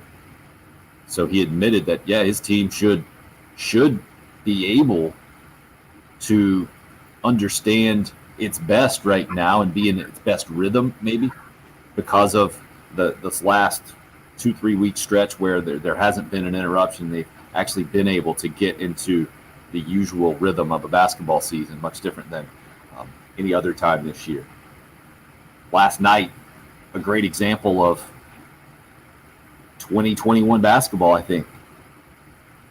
Georgia, the team that came to the Colonial Life Arena this time last week and stunk it up. Carolina absolutely thumped them by 24 points. They shot 4 out of 26 from 3. They were brutal. Last night they go to the team that put up 57 against the Gamecocks 10 days ago and rolled. They won by 23 in the Colonial Life Arena. Georgia goes to Auburn last night, wins by 5. Makes no sense. None of Does that make Carolina fans feel better or worse? I Or think just, you might be numb at this point after that Vanderbilt game. yeah. I mean, that's what are people fired up for this game tonight? Like, I mean, it's a top 25 team. Pretty good match. You've had traditionally really good matchups with Florida the last few years. Most of them have been really good games, coming down to the last second, some of them. And I didn't realize the backstory of Frank Martin and Mike White. They go way back. I guess a guy that Frank coached with at Northeastern, I think this is how it went, was the babysitter for Mike and Danny White back in the day. Danny White, the new athletic director at Tennessee.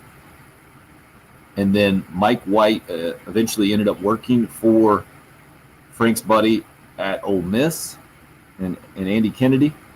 And so he got to know him a little bit better, and obviously on a different level there. So they go way back. But Frank has owned Mike White by and large during the South Carolina, Florida era, where it has not gone well for Mike White taking over for Billy Donovan. And Frank talked about, obviously all the success that Donovan's had. I just saw recently it's taken like 15 games or not many games for the Chicago Bulls to go on a 3-game win streak for the first time in the Donovan era, and it happened very rarely in the previous coach's regime. So things are going well for Donovan relatively, I think, in the NBA. When he's moved over to the Bulls after Oklahoma City went, I'd say, okay, didn't end well.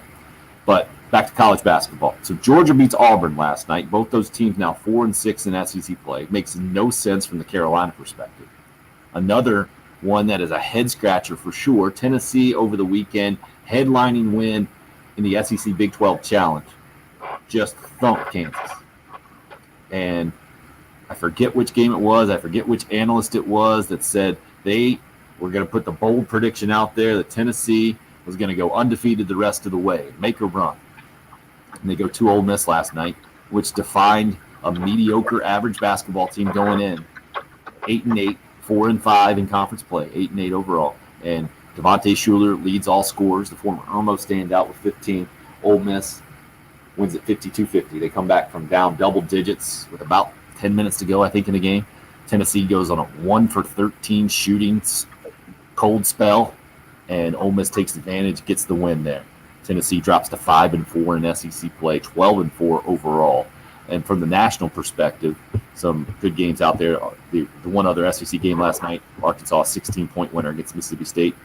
Arkansas improves to 6-4 in conference play and still, I think, favored to become an NCAA tournament team. Mississippi State drops to 10-9 overall, 4-6 in the conference. Arkansas 14-5 overall. One of the reasons why they're favored to make a run to the NCAA tournament. The national game last night, first time ever in the state of Texas, you get a top 10 matchup between two Texas schools. Number 2 Baylor, plenty enough to go on the road to Texas. I saw that game got tied, I think, in the second half, but Baylor then pulls away by 14. Pretty sick dunk by one of the Texas guys on Baylor, and then he was dumb and flexed on him and got a technical foul. But Baylor wins that one by 14, stays undefeated, 17-0 overall, 9-0 in the Big 12. In the Big 10, it was Iowa giving Michigan State its 4th straight loss, dropping them to 2-7 in conference play. Iowa, a 6-point winner there. And Brad Underwood, the Frank Martin former assistant, big win for Illinois last night. First time since it's like 1990 or something. They go to Indiana and get the win by 4. That one was in overtime. Heck of a ball game there. West Virginia, another good game, surprisingly close game against Iowa State, who's winless in Big 12 play. They win it by 4. That's the team that Florida just beat on the road over the weekend and has a lot of positive momentum going in. So, Patrick, to answer your question, I think Gamecock fans are probably so frustrated and disappointed at this point, and a lot of them, like you, maybe the more rational ones like you were when you were watching, was it the Auburn game that you put out that text, I think, that tweet about so frustrated, and especially because you don't even know where to aim the frustration. We've heard or we've seen some comments, and a lot of it being aimed recently at the head coach, which is not a surprise, but doesn't seem necessarily as fair this year as it would be typically because of all the COVID stuff that the Gamecock basketball program has gone through. But certainly when you're the head coach, you bear the accountability of your team and your program. So I get it. But you asked, are Gamecock fans fired up about this team? I don't think so. I mean, Raj just hits us up on the live stream. No interest in the game aside from casual background television. Come on now. I'm going to disagree with that one. And Craig says, I guarantee you Mike White doesn't want Carolina coming to town with their backs against the wall. Craig says, probably still get hammered, but Jesse says, I'm personally not interested in the basketball team anymore, which stinks. Well, just by texting us in, guys, I think you're still interested to some degree. I don't think so. I think they're texting in because they're interested in the radio program and listen to football talk. But I think a lot of people are with Raj. Like, all right, well, the game's on. I guess I'll see what's going on. But no need to just stay glued to it or watch all 40 minutes or just it is what it is. We win or we don't. Like, a lot of people just don't care anymore. They've written off the NCAA tournament already. And for a lot of people, if you're not going to make the NCAA tournament, what's the point of even watching anymore? Like, it's kind of how a lot of people are. And I think, like, the end of his text saying the team is awful, but they're as effective as anyone in the country, so I give him a break. I think most of us are pretty much ready to end those breaks. You've been good to go for a couple weeks in a row now, and you've been back and forth. It's been a roller coaster. You played a couple really good games and a couple really awful games. There's no more excuses like that. And Frank saying it's hard to get connected in the pandemic, like, that's almost like what Bill and I have been saying about Will Muschamp. Like, I just don't want to hear it. Like, all these things, yeah, they're difficult, but shouldn't that be something that connects the team even more? Like, shouldn't that be something the team rallies around each other and, like, all you have is each other, so it should make you even more connected? Well, it certainly could, right? And I thought that's what the So whose fault is that? Well, I thought that could have been the narrative just after the game before the last game, right? When Carolina blows out Georgia. Yeah. That's the thing. We've seen them play really, really well and seen them play really, really poorly. That's, I think, part of the disconnect maybe with the fan base in the team right now. Jesse says he fully agrees with Patrick. Waddy does not on the Facebook live stream there. I'm still interested in basketball. Think the Fire Frank is a Fire Muschamp hangover. And I do think there is some of that for sure, but there also is, and Waddy's point was the point I was going to make. They didn't even have each other, Patrick, during this. They couldn't hang out with each other from what was said. And Frank was explaining it yesterday about the rules of quarantine, that if you're caught just even going out and working out, that you get suspended, is how he said. You could not do that. And he said, well, other schools, he's heard of other coaches where guys are allowed to go work out individually or whatever, and that's not the case at South Carolina. So I hear what you're saying, Patrick. For the outside looking in, it seems it's very logical, but hearing some of those details yesterday from Frank Martin, I think helped me understand maybe a little bit, but ultimately I get it. It's still high-level college basketball, and there's a lot of money involved when it comes to the coaching staff and a lot of expectation for this year. To me, my biggest disappointment in this year's team is having heard Frank Martin talk about how difficult it is for his teams to do what he wants them to do when they're not experienced, when they haven't been in the program a while. And Bill's talked about how this team is not that, how they're one of the more experienced teams in college basketball. So I would have thought if any program was set up to handle issues that are unique to this year, and that that disconnection that Frank was talking about yesterday, it would have been this program, and they would have been able to handle it better than other programs, because other programs have had to battle this pandemic just like the Gamecocks have. And that's where I think there is that camp of Gamecock fans who are like what you're saying. You just don't want to hear that at all anymore. So you should already be connected. Like, that's the thing. Why are you trying to get connected? You guys have all already played together this year. Before this year, I mean, they're 18 to 21 years old. They all live on their phones anyway. I don't care if you guys are locked in your room. Just be texting each other in a group message all the time. Like, it's not hard to maintain communication and stay connected. Craig says no leaders on this team. It seems to have been the narrative around the Gamecock basketball recently that leadership is a problem when losing pops up, or winning is a problem, and then typically we've seen Gamecock basketball get better in the SEC season and figure it out and go on a bit of a run, but unfortunately for Carolina, it hasn't been enough to get back into the NCAA tournament since the Final Four. Bill, you wanted to weigh in with a quick hot take on the Gamecock basketball team at this point? I don't think it's just – I was listening. I agree with Patrick. I totally agree with what Patrick said about – and I understand why people are checked out if you're checked out. I think, A, it's a weird year to begin with. B, what he said, what Patrick said as I was coming down the road about the NCAA tournament. You're right. It right now looks like the NCAA tournament is an extreme long shot. I would assume they have to go – I don't even know how many games they've got left, but I would assume maybe you could sustain one loss, if that, and you may very well just have to go undefeated. The bottom line is that the NCAA tournament, in a weird year to begin with, the NCAA tournament appears out of the question. And on top of all of that, even if it was a regular year, Tim, you've said it multiple times, you can never figure out Gamecock basketball. When you see them hammer Georgia by 24 points, but then lose the next two in the manner that they did, even if they win tonight, I don't think you go, oh, okay, here we go. Now I feel like we've turned the corner. The inconsistency of South Carolina basketball, not this year, but over the last 4 or 5 or 6, is, I think, a driving point for a lot of fans to check out when, yeah, you might see them play well tonight and win. But that doesn't mean you know what you're going to get on Saturday. Was it Saturdays against Mississippi State? You have no clue what, and it almost has gotten to the point now you feel like, all right, if I get excited tonight, I'm just building myself up for disappointment on Saturday. And that's no way to spend a Saturday. So I understand. I'll watch it. But I also think, as a whole, college basketball we've talked about, it's been extremely difficult to get into this year. And if your team's not playing well, I get why you check. Can you imagine how Kentucky fans are right now?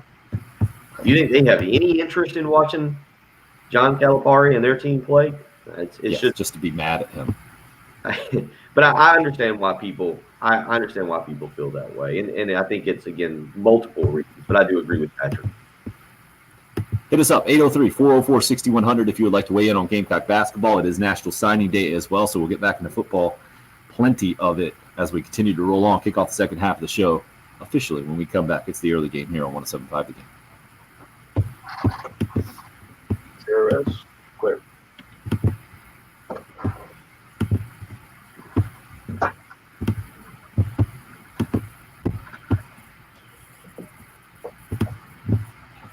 So not loving college basketball right now. I get that. If that's your mindset.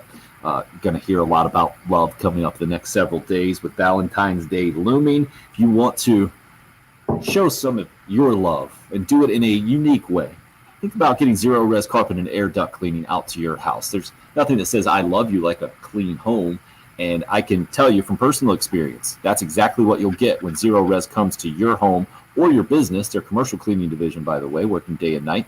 Businesses all over the Midlands, making sure they're clean and sanitized, following all the CDC guidelines. The reason why I recommend zero-res specifically to you is because I've seen their patented powered water cleaning process work at my house. I had nothing to worry about with my kids on the carpet soon afterwards because they don't use any harsh chemicals in their process. Also, there's no leftover soapy residue, hence the name zero-res. It took me a while to figure that out. But that's why my carpets have stayed cleaner longer. Yours can as well. At my house, they cleaned my carpets, cleaned an area rug, freshened up the tiles in the bathroom and the kitchen. They gave us great results, impressed my wife in the process.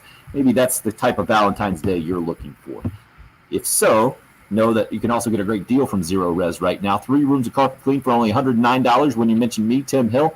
803-262-4020 is the number. That's 262-4020. ZeroResColumbia.com is the website. Book online today. Zero Res, spell it backwards or forwards. It's the right way to clean.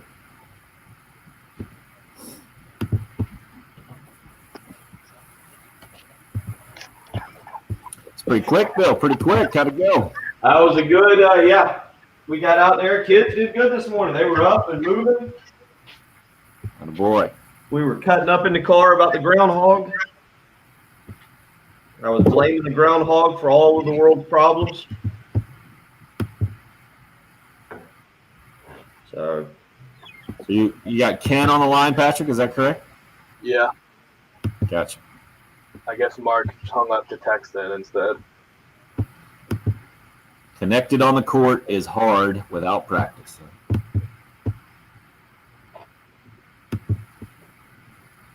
We need to do caller etiquette training. Oh yeah? What'd you get? Well, I just said, I answered the phone, and he goes, hey. Hello, yeah. I said, how's it going? I'm like, it's going good. What do you want? What's your name? Like, doing a show here. I can't. we don't have time to. Not the personal line. Yeah. Just, when I answer the phone, just say, tell me, hey, this is so-and-so, and I want to talk about this. That's the perfect call screen. So you need to put that out on Twitter, sir. Put out your expectations. Be clear with your leadership vision. We'll put it out there, and we'll school everybody up, man. Don't make me ask the questions. You have to understand. People are used to the very personable Captain David Dare on the line there, who just wants to get into deep discussions about guitars and life. Yeah. It's just, my name is so-and-so, and I want to talk about Gamecock football, or I want to talk about the job Frank Martin has done. And if you even want to give me a quick way on if it's a controversial topic, give me an idea of which way you're leaning, boom. Waddy. He was calling about your car warranty. Good. Matthew, thank you for the kind words, sir. Thanks for weighing in. Let's see. You are tired of the excuses. They've had games to figure it out. It's either you're good or you aren't. I like how you back that up with a positive text as well about the show. So that's why we'll get on the negative whining. That is what we need. We need more of y'all need to call Patrick just to kind of check on him every day. Just, hey, buddy, how are you? How was your night? You okay today? I'll write down the numbers and stop answering. Just anger Patrick to the point where he just answers, what do you want? I just won't answer. I love Jesse, well done. We're back. Yep. Apparently Ken passed the test. Maybe not. He is on hold on the Love Chevy phone lines. We're talking Gamecock basketball ahead of tonight's 6:30 tip at Florida, coming off a very disappointing loss at Vanderbilt. And just having heard from Frank Martin in the last segment from yesterday's media availability about the difficulty from his perspective in his team being connected in this time of a pandemic where he says it's extra difficult to sell the idea of connectedness, I think, because we're all so disconnected maybe in society right now, and especially from his team dealing with COVID specifically, how they've had to isolate and quarantine and go through all of that process. Wondering what Ken's thinking about it this morning. 803-404-6100 is that number to the Love Chevy phone line. Morning, Ken. Good morning. I just want to wind the clock back before all this COVID and take a look at the big picture. Are you physically winding the clock right now? I feel like I'm hearing a clock in the background, Ken. You're hearing a turn signal. Okay. It's my turn signal. Okay, be careful. But it'll do. Anyway, when she got here, I'm sure she didn't inherit a Final Four team. Okay? Talking about Don Staley? Really hard. Don Staley. Okay. To get that team year in and year out where they are today. Okay? But it's consistently every year an outstanding program. explain to me how that Frank Martin's had 8 or 9 years and he's done it once. I don't understand, and I'm sure just because of the way we live that he makes more money than her by far, which also isn't fair to me. I mean, we got statues going up of these girls, and she loses all kinds of girls to the WNBA, and she keeps retooling that team. And to me, the big picture is explain how that can happen. Okay, Ken, we'll do our best. Bill, you had your head in your hands at one point. You like to go first here? But we agree that on two big things that make it a very easy explanation. One, the resources, the competition. I'm not trying to downplay anything Dawn Staley's done, but we agree that in women's college basketball, the effort to be really good is not quite there, correct? You mean, I think you got to put a number on it, right? It's probably 24 programs around the country that throw at as much resources in. Maybe it's 36 these days. I think parity has become a little bit more. I would ask Ken, he's got a point about Frank Martin and the money. But remember when Gamecock fans were absolutely losing their mind because Eric Hyman had the audacity to spend the amount of money he did on Dawn Staley and not give it to Ray Tanner. Mm-hmm. South Carolina. And this was at the point, too, a few years in where the results weren't coming with the women's basketball program, if I remember correctly. Right. Dawn Staley, like South Carolina is one of, I agree with you, 24, maybe take it up to 40 programs that legitimately put resources, revenue, and that's part of that is because Dawn Staley's pushed for it. It's because Dawn Staley's coming and they committed to her. So Travis says, Ken already lost me. Jesse says, Ken, what are we doing? So that's one. Me, I don't understand why you have to compare the two programs, by the way, right? You don't have to be frustrated with the men's program because the women are doing well. Okay? And Dawn Staley is a Hall of Famer. She's in the Hall of Fame, the Basketball Hall of Fame. Player, coach, whatever, pro, college, she's done it all. Olympics, she's the national team coach. There's no reason to be more frustrated with the men's program because you're seeing the success of the women. They're two separate things, Ken. Let's start there. Two entirely separate things. Dawn Staley deserves all the credit in the world. That USC women's basketball program, tremendous. But the reason why she's not getting paid as much as the men is because it's a different deal. There's a $1 billion television contract for the NCAA men's tournament.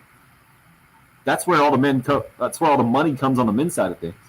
And when you have that much money involved and that many more programs pumping resources in, it's that much more difficult. Now, I'm not making excuses.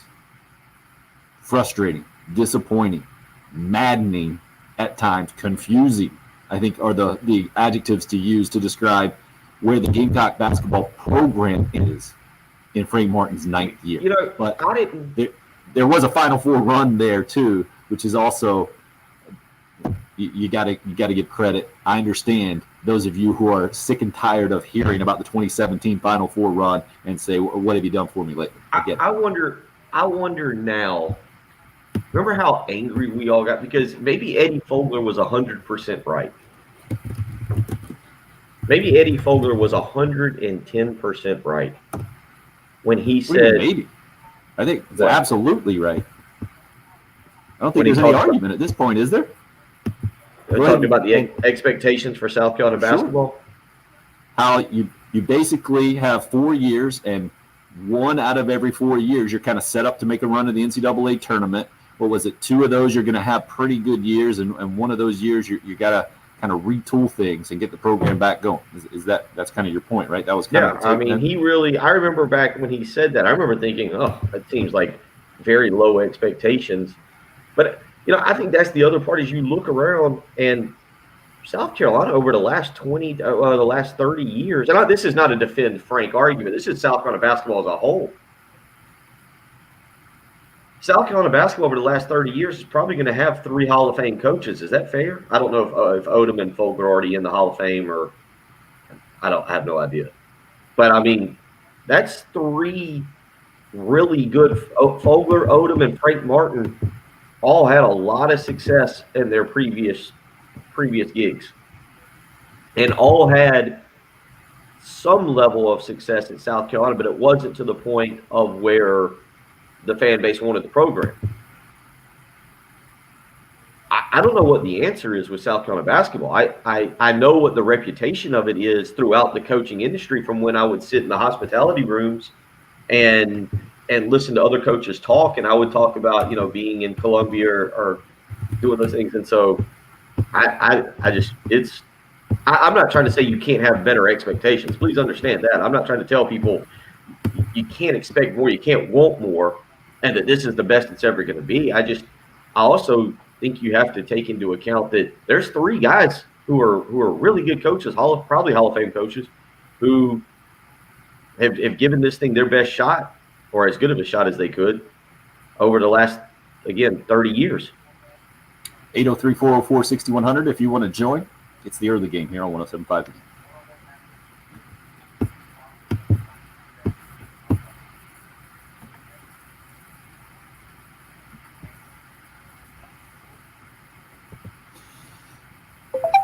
Whoa, getting fired up. Bill, nothing here for you? No 740? No, I got 820, I think. Yeah, 840 with Crowder.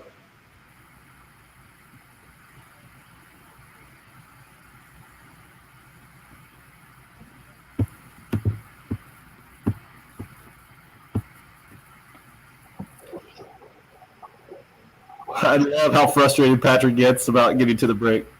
Just watching him over there. Did you? I heard something in my ear, but I couldn't tell what exactly he said. I said, "Gotta go." Gotcha. Okay. Patrick getting a lot of love.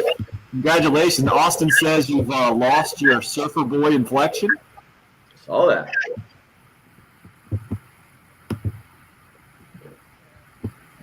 We fixed it, apparently. You're welcome. Thank you.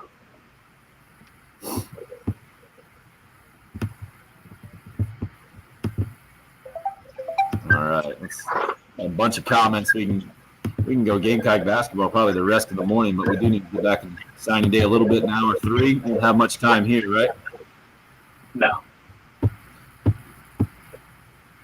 Attaboy, Jason. Let's start with good morning next time.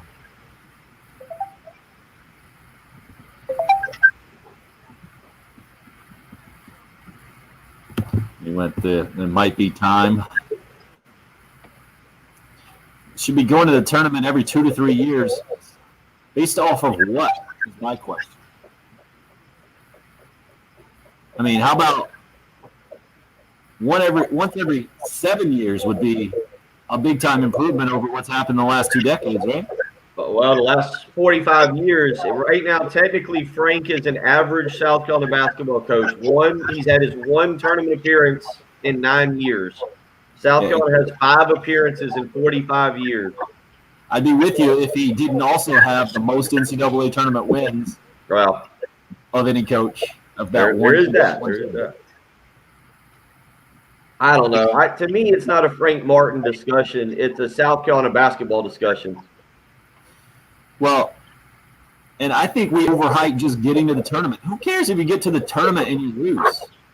Like, Odom and Fogler didn't win a single NCAA tournament game, correct? Yeah. Well, South Carolina had not won an NCAA tournament game, and again, since 75. 40 years. You don't play to get to a tournament. You play to win the dang thing. There's so many flaws, for whatever reason, with South Carolina basketball that are so beyond Frank Martin. The fact that nobody goes to games, that's a big one. That's a big one. The fact that I went to the banner hanging game, and there were maybe 3,000 people there when we hung a Final Four banner. Well, but again, that's a marketing, and that's a big deal with it. The marketing of South Carolina basketball it's got to be better.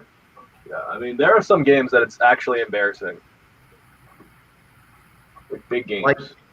And then you'll randomly play the number 1 team in the country and sell out. And it's like, all right, well, why can't we have this energy all year long? Well, and people talk about Frank Martin recruiting. I'll tell you this, and this is a general feeling: the recruiting in South Carolina since the Final Four run has been that much better, has been tremendously better than it's been for the better part of 30 years. You got just under 90 seconds. We're back. Thank you. You're up. Bunch of you weighing in on Gamecock basketball ahead of tonight's 6:30 tip at Florida. Coverage starts at 6 o'clock here on 107.5 The Game. Chris, Cool Care Heating and Air text line. Bill hit the nail on the head. Why get excited over a basketball team that's going to lay an egg the next game? I'm not in the Fire Martin fan crowd either, but I do feel like I did with Will Muschamp as a coach. I just don't care anymore. Very proud to have Coach Beamer. Austin says, unrelated, hey, just glad this show kept Patrick the intern. That's still his name, right? The dude brings great insight and energy. Glad y'all fixed that Surfer Boy inflection, too. How'd that happen, Patrick? I don't know, bro. That's all those classes we're sitting know, through? man. That was awful. That was weak. Come on. You can give a better surfer inflection than that. Never been to the West Coast. Never been on a surfboard. Haven't been to a beach in 5 years. Yeah, remember, Patrick doesn't like to be outside. Matthew, can't make the NCAA tournament with inconsistent play. The women have been consistent. You want statues, be consistent, and win it all. Bottom line. It's a good final word here in hour number 2. Plenty more basketball discussion plus National Signing Day talk coming up in hour 3 here. It's the early game on 107.5 The Game. Clear. It's true, Hope. Very true. Win games. Fans will be there. That's the old chicken and the egg, though, I think, right? I'm going to say, while that is true, that is, and I'm not trying to argue with you, that's the definition of a bandwagon fan. You know, the old line, that's saying that South Carolina fans only show up for winners. So are we talking that the football fans are different than the basketball fans? Totally. Yeah. I throw baseball in there too, man. Well, baseball is going to win. Post Final Four season, the attendance was bad. Right. So the basketball fans never show up. That's just a fact. Unless you're playing the number 1 team in the country. Well, there's some reasons for that. There is some. The arena's too big. That's obviously an issue. Yeah, Hope's got a good point. There are tons that aren't bandwagon fans. I think it just seems more like it because of the arena. Number one. Well, that's one of the issues. I mean, if you look at South Carolina basketball, I've had this conversation with multiple coaches that are familiar with the program. The series of missteps, of just serious mistakes made by South Carolina basketball, from the handling of Frank McGuire to the hiring of Bill Foster, because Bill Foster is a national championship coach who did because he did the same thing Frank Martin did. He got in an argument with Tom Butters at Duke and left Duke and took the job, but that was an opportunity to hire Bobby Crimmins right then, a young Bobby Crimmins at Appalachian State.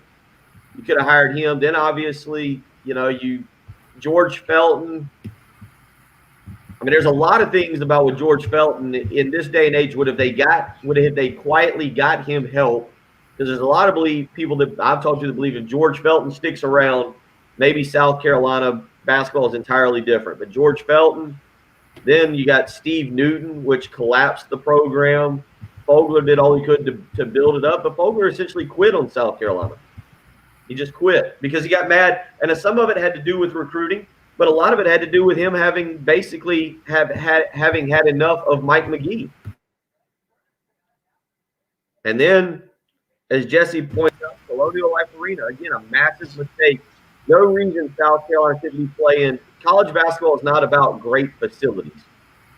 It's about good practice facilities. It's not about some beautiful, shining arena with suites and amenities for the fans.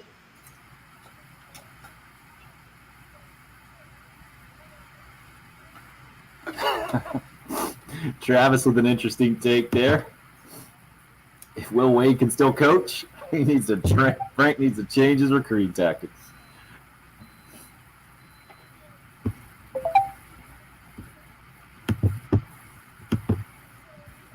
It's just one.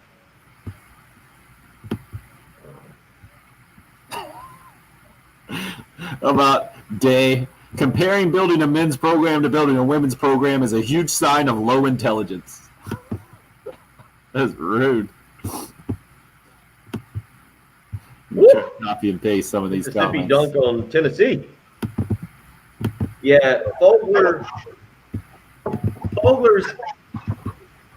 What happened with Fogler?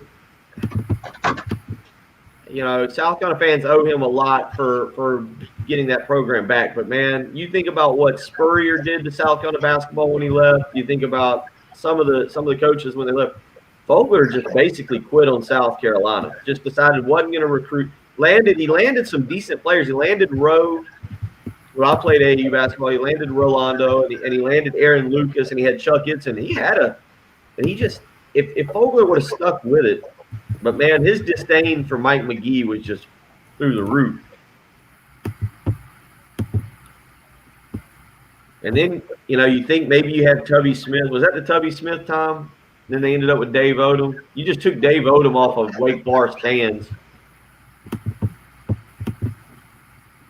Jesse, they could put him back in the – I mean, they used to be able to put him in the Colonial – not in Colonial. Frank McGuire was a phenomenal facility. That right there was a great – I don't know how old you are. I don't know if you ever went to games. Frank McGuire Arena was great. But, you know, you never know. If South Carolina stays in the ACC, I don't know what the football – that's an interesting discussion. Where would the football program be if it had stayed in the ACC? Where would the basketball program – because the football program maybe turned out better because it has more resources. Maybe it ends up better. But the basketball program, I think, could have actually continued to develop if it stayed in the ACC.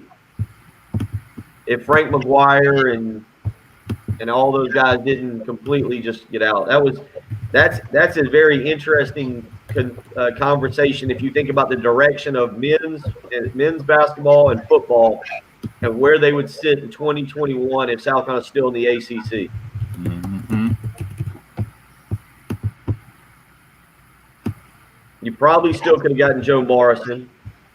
I would assume you could have. You probably could have. You definitely would have gotten Sparky Woods. I think you could have gotten Brad Scott.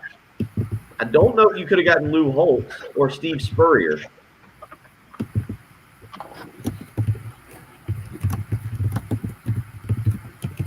I went to some Inferno games in the old Carolina College. The Inferno moved in there after South Carolina went to the Colonial Life Arena, correct? Am I right on that? Yep, that's right. So, wow. So, you know, Jesse, Hope is right. The Carolina Coliseum, Tommy Moody earlier this week, because this is what Tommy Moody does, sent me a text message with the video because it was 20 years ago this week. Not 20 years ago. It was 23 years ago. South Carolina came back and beat Cincinnati in Carolina Coliseum. Incredible. That was on a Sunday. My dad took me. That was incredible. Antonio Grant. There were some awesome games in Carolina Coliseum. I have a lot of great memories in that place.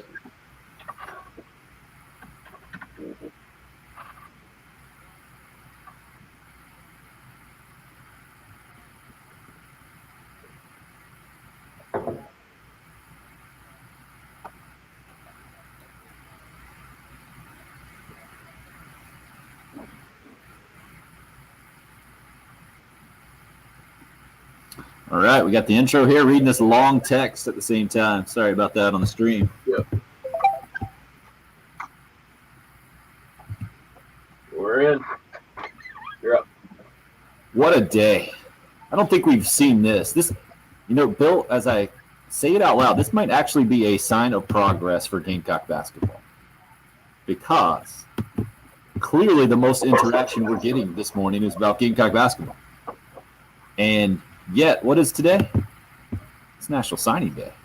Now, maybe this is because of the transition between Will Muschamp and Shane Beamer, and that National Signing Day has completely changed here in the last few years for college basketball, and the emphasis, most guys end up signing that early signing period right before Christmas. and there are only really 3 or 4 scholarships, I think, out there for Gamecock football to even give out today. Not a whole lot of movement, and we haven't seen any so far this morning. But that's always, I think, been part of the frustration. You were talking about Hall of Fame coaches and Eddie Fogler and Dave Odom and those guys coming from the ACC specifically. I think that was always part of their frustration. Frank hasn't hidden his either about the lack of emphasis or maybe fan involvement, media involvement through the years as it pertains to basketball. And it felt like a lot of the attention goes to football. A lot of our conversation this morning about the basketball program, maybe it's just a direct result of the frustration that is showing on your face from the last result specifically, and the inconsistency that this program has shown here this year, and then in years past not being able to make the NCAA tournament off of that 2017 Final Four run. Where's your head at, Bill? Seems like you need to get a gas baggy hot take out right now to feel a little better. No, a couple things. Hey, if you're not on the live stream, 2 ways to do it. You can go to the 1075 The Game Facebook page and click and watch it there. Or please, please, please, for the sanity of Patrick Perrette, go to our YouTube page, 1075 The Game YouTube page, and subscribe and watch there. The reason I say that is because I think off air right there, we had that was an interesting conversation. Waddy and Jesse and Hope, and a lot of people talking about Carolina Coliseum and South Carolina basketball and so forth and so on. So let's promote that a little bit. But in terms of signing day, you bring that up. It made me think real quick. I flipped over to ESPNU, National Signing Day, first day, first big. There's a lot of ways to look at the old signing day. I mean, there's some people I know that would take this day off. Ben would take this day off and claim it as their personal Christmas. They'd wake up this morning, had their cup of coffee, and they'd flip over and they'd be watching. I'm watching ESPNU right now, which is obviously the college station for ESPN. And we talked about this in hour 1. 9 years ago, I know for a fact there would be a college signing day show on at 8 a.m. right now, because letters of intent would be rolling off those old fax machines that we used once a year. Tim, you mentioned it. There'd be 10 or 12 reporters across the country at different schools reporting live from the operations building. You'd have interviews. Normally, right about now, you'd have guys that you'd have ESPN showing me a list of people who are about to make their announcements. Today's a huge day. And now I flip over to ESPNU and they're re-showing the very beginning. They just started showing Tennessee and Mississippi replay of last night's game. No coverage on ESPNU whatsoever. Now, obviously, that's because there's now an early signing day that has completely changed the mindset and the narrative of college football signing day. But college football signing day, I'll throw Clemson in there, Florida State, ACC schools that would love to be at the SEC. You got the SEC schools, you got Texas, you had Texas A&M back in the day before they joined the SEC. You had some schools that really, really loved signing day, and it was a Christmas and it was a new beginning for a new year. We've got these recruits in, and no matter what they were ranked or what they was, the narrative was always the same. Hey, we answered our needs, and it's this class that's going to get us over the top and take us to the promised land. And you'd look at different guys, and every time 4 o'clock, you'd have a South Carolina coach come out and go, "We met our needs today. Everything we set out to do with this class." Well, you don't get that. Do you think Shane Beamer's even going to have a press conference today? I haven't seen anything for us at 4 o'clock. Is it okay? Okay. All right. I'm sorry. I didn't look at my emails.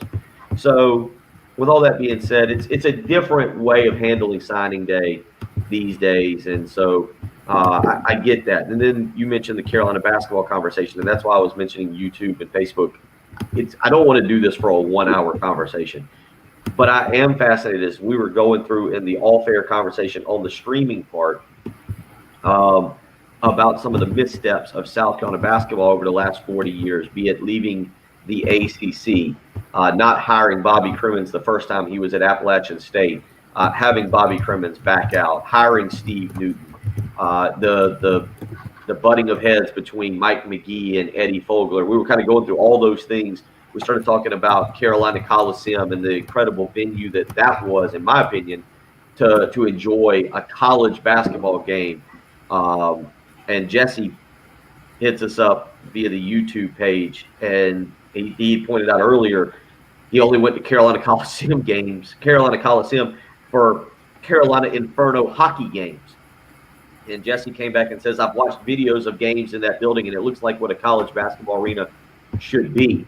There's been a lot of missteps. So how do you fix it? And I brought up off air, where would we sit today in an interesting world if South Carolina never leaves the ACC? Would basketball have continued to grow under Frank McGuire?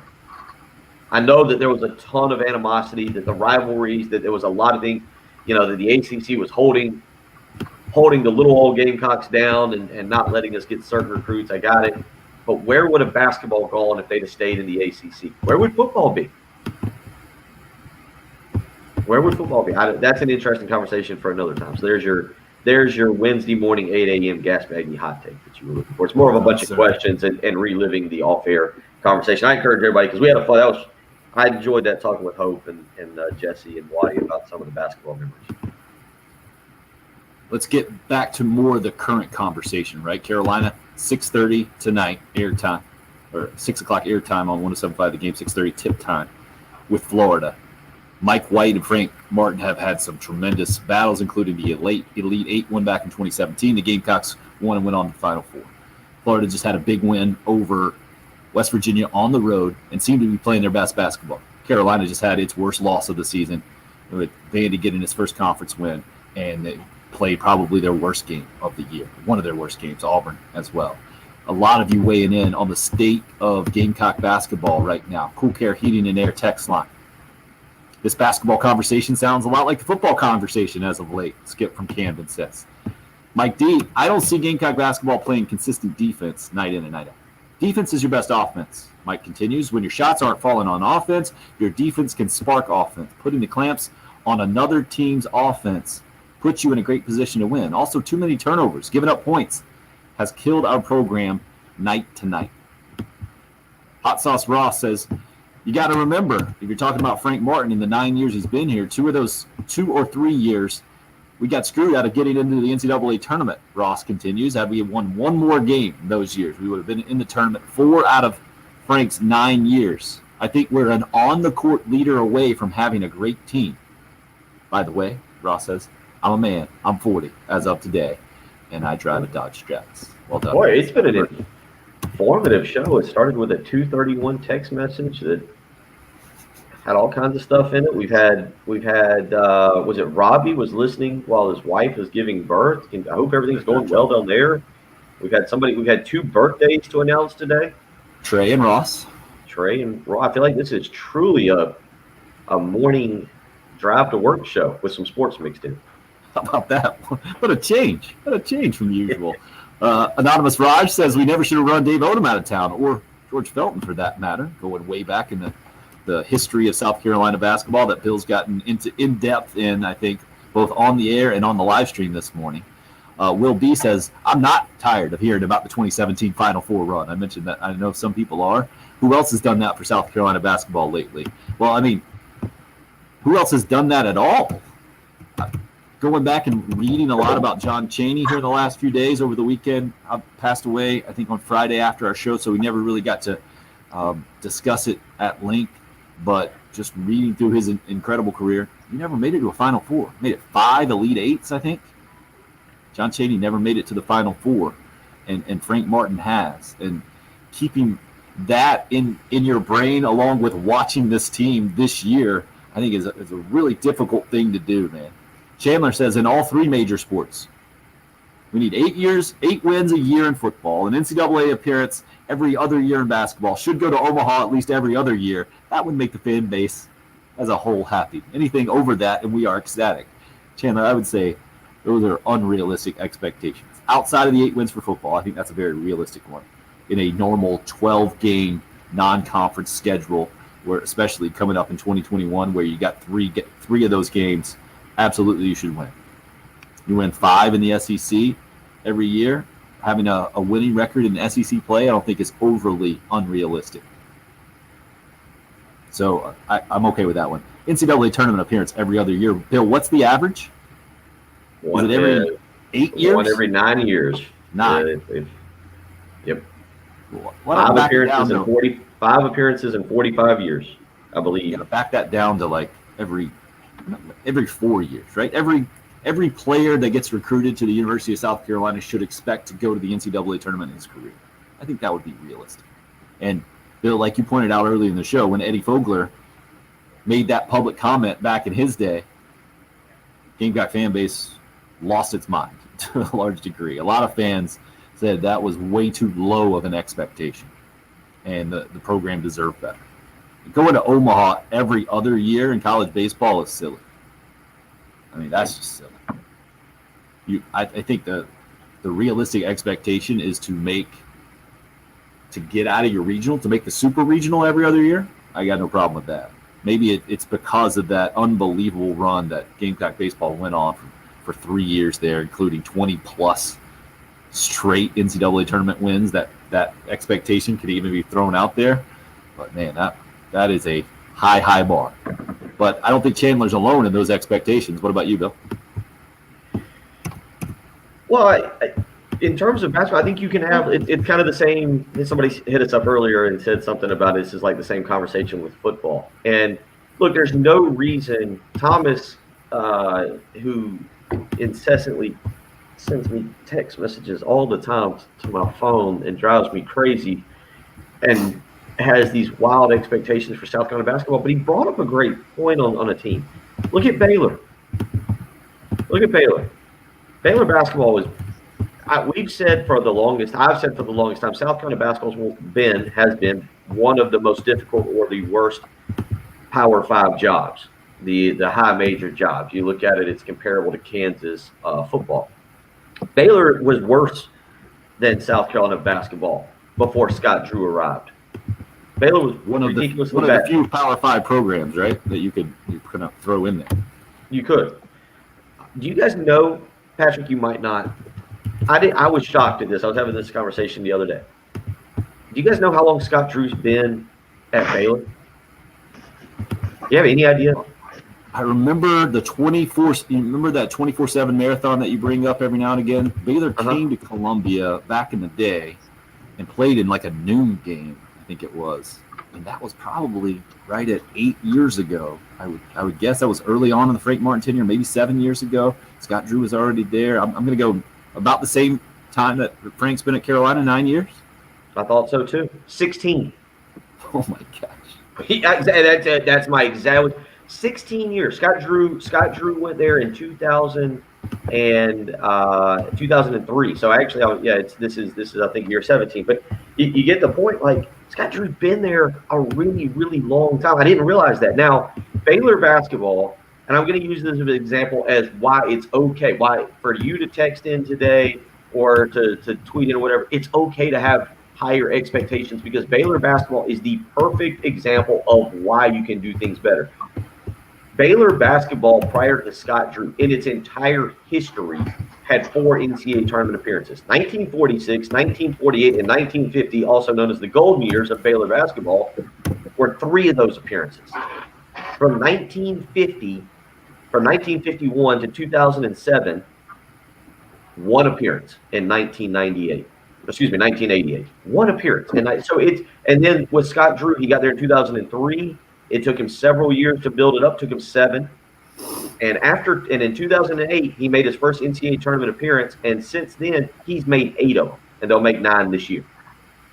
So since 2008, Scott Drew has taken Baylor to the NCAA tournament. They've gotten better every year. So it is, when people say, why can't we have better expectations or why can't we do this?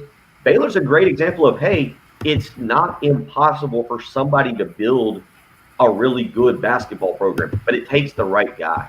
And to an extent, it takes giving the right guy a little bit of time and allowing him to build his program. Is 9 years enough?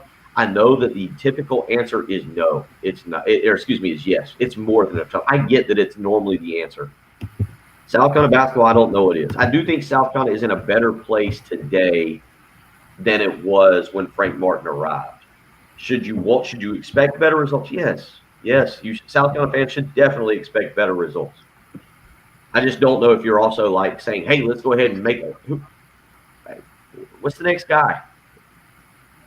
Because I can tell you right now, in talking to the people I still talk to in the basketball world and the assistant coaches, the general feeling is the next guy is currently coaching in this state, and he's either at Winthrop or Furman. And if that's it, and I'm all for both of those guys, by the way. Well, you have to be. If you follow basketball in the state of South Carolina, you saw all the success Greg Marshall had, former Winthrop coach out at Wichita State. I know it didn't end well. And then now you're seeing what Mike Young's doing, former Wofford coach up at Virginia Tech. I think that probably adds to the frustration. Basketball. Just to finish that, anybody who says anything, when you asked about expectations and what's fair, it's not right for us to come on here and say, oh, you can't one every 4 years. Baylor basketball's under Scott Drew shown that you can build a program. It is not a Herculean effort. It's difficult, but it's possible. And so when you asked about expectations, I think Baylor basketball is a great example that given the right guy, you get the right guy, you give him the right amount of time, he builds it somehow the right way. And some of you might say, well, Scott Drew's not known as the cleanest coach out there. Well, but guess what? He's turned Baylor around. Last night, you and I watched a little bit of both of us were watching a little bit of Baylor and Texas, and that was a 2-versus-6 matchup. And Baylor's now one of the preeminent programs in the country. Well, and Baylor was on the way. The Sweet 16 matchup that Frank Martin and company knocked off in that 2017 Final Four run. So clearly, Frank Martin can coach to the level of Scott Drew. It's just the program hasn't maintained, and that's part of the frustration we're talking through this morning. My 14-year-old, the Cocky Codger says, is a Washington Wizards fan. I realized today I've watched much more NBA than college hoops. Never, ever has this happened. Teddy D wants to give some kudos out to Robbie, who mentioned he's listening to the show this morning while his wife is in the middle of having their third Gamecock girl. Kudos to Robbie for listening, Teddy D says, during the birth, but if he's a true fan, he'll name that daughter Asia.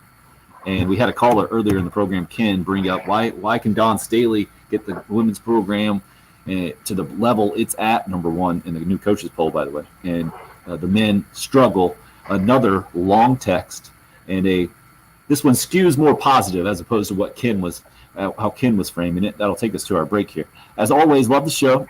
Anonymous Texter continues. The program's last year has been essential and award-winning for the community. Talking about our early game. Thank you, Anonymous Texter. Might be overstated. Any Gamecock fan that's not keep it. Go ahead, Bill. Oh, no. I'm sorry. I didn't realize you weren't done with that. Go ahead. Oh, there's a lot here. And this is about the women's basketball program. Any Gamecock fan that's not keeping up with the women's basketball program continues tearfully/angrily wallowing in the mediocrity of the other programs, missing out on history. Coach Staley's program rivaling Pat Summitt's, Gino Ariema's, Georgetown's men run under John Thompson, the old UNLV run in the men's game, Gonzaga's current run, and many other historic moments in sports history. Don't be the one that looks back, laments ignoring this unique time because of silly biases some of the fans have. If you're a Gamecock, celebrate one of the great periods in national college sports history. Those ladies are incredibly gifted athletes. The energy pre-COVID at games has rarely been justifiably seen at USC venues. There's a reason why a statue and a street name has been unveiled during a sports run. Dawn Staley's name will be mentioned alongside John Thompson, Pat Summitt, Ariema, etc. Go Gamecocks. How about that? For some positivity taking us into the break. National Signing Day. We have a celebrity listening, as I mentioned, all those great things. Robbie and that text message 213. John Whittle texts in, and I spent a lot of great signing days with John Whittle traveling around the Southeast, locating the best Pizza Huts you could find in Laurinburg County or whatever country back road we were on. So good luck to John today if he's out there trying to cover a signing day. A lot of good time spent 10 years ago with him and with Josh Lowe. So it's quite the show for us this morning. Break down some of the National Signing Day numbers, especially as it pertains to the recruiting rankings and where the Gamecocks fall and what it might mean. That's coming up next, along with this Gamecock basketball discussion. You're listening to the early game here on 107.5.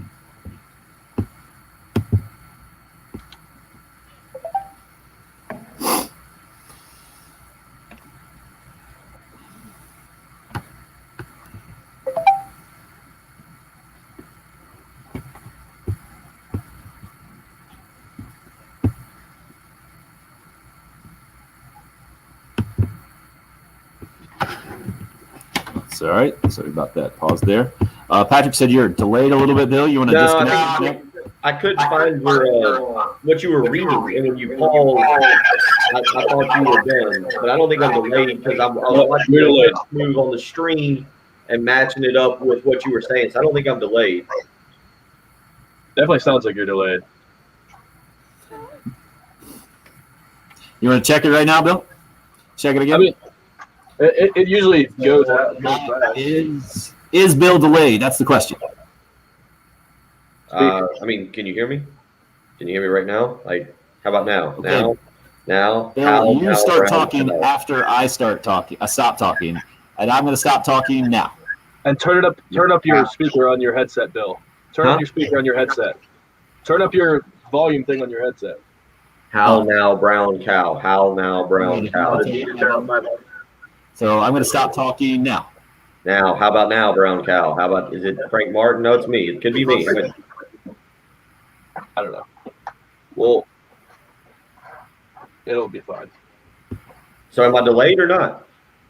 It goes in and out. Like, the thing catches up sometimes. The access unit, not the StreamYard. Okay. It's fine. It wasn't a big deal. Oh, how does everybody? How can you even see that drawstring? It's so sensitive, man. No, like, did you not? How can you see that? That was impressive. All right, my idea that I was thinking about last night. Can we sell a draft show? I don't know. Why? The three of us, or just the station? Because I want to do a draft show. Uh-huh. And I want to make it like a drinking game and everything. Like, it would be awesome. It would be a Thursday night, 8 p.m. So you want it to be a radio show or an internet show? No, internet show during the actual draft. Awesome. Yeah, he wants to live stream. Yeah, yep, still on the button. Yeah, we can do that for sure. I don't know if they can do it, but who cares? Let's do it. Well, when exactly is it? When is that? The 26th? No, 28th. Right. Yeah, sounds right. Thank you, Jesse. Dumbest sequence you've ever seen. And we can get a lot dumber than that. Yeah, you should hear. You guys should have seen some of the other sequences before we started doing live streaming. And yeah, I'm still on the black coffee. It's been over a week. Friday will be a full week of the coffee for wellness. I was saying sell it because then we could actually get people invested in it because we could give something. We could make people like do a mock draft or like make picks, and whoever gets them right could win something out of it. Yeah, like, that would actually get people invested. Okay. You need prizes is what you're saying. We need prizes. We need prizes. Okay.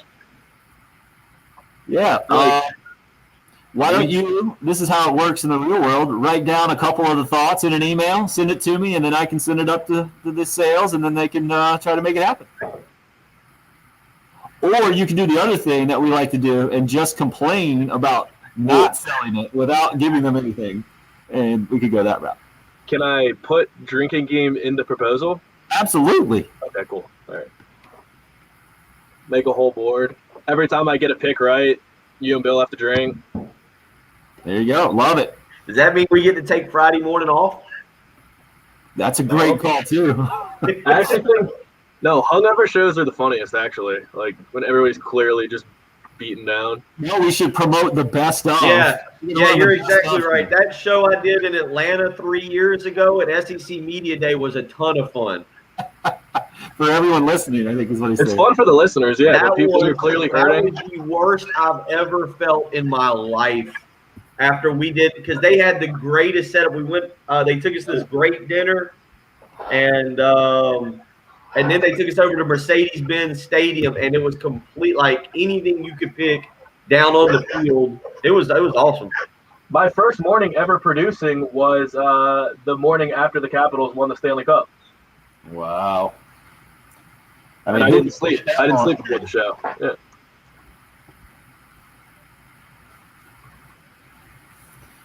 One person per team, have them try to pick their team's draft. That's pretty good too, Waddy.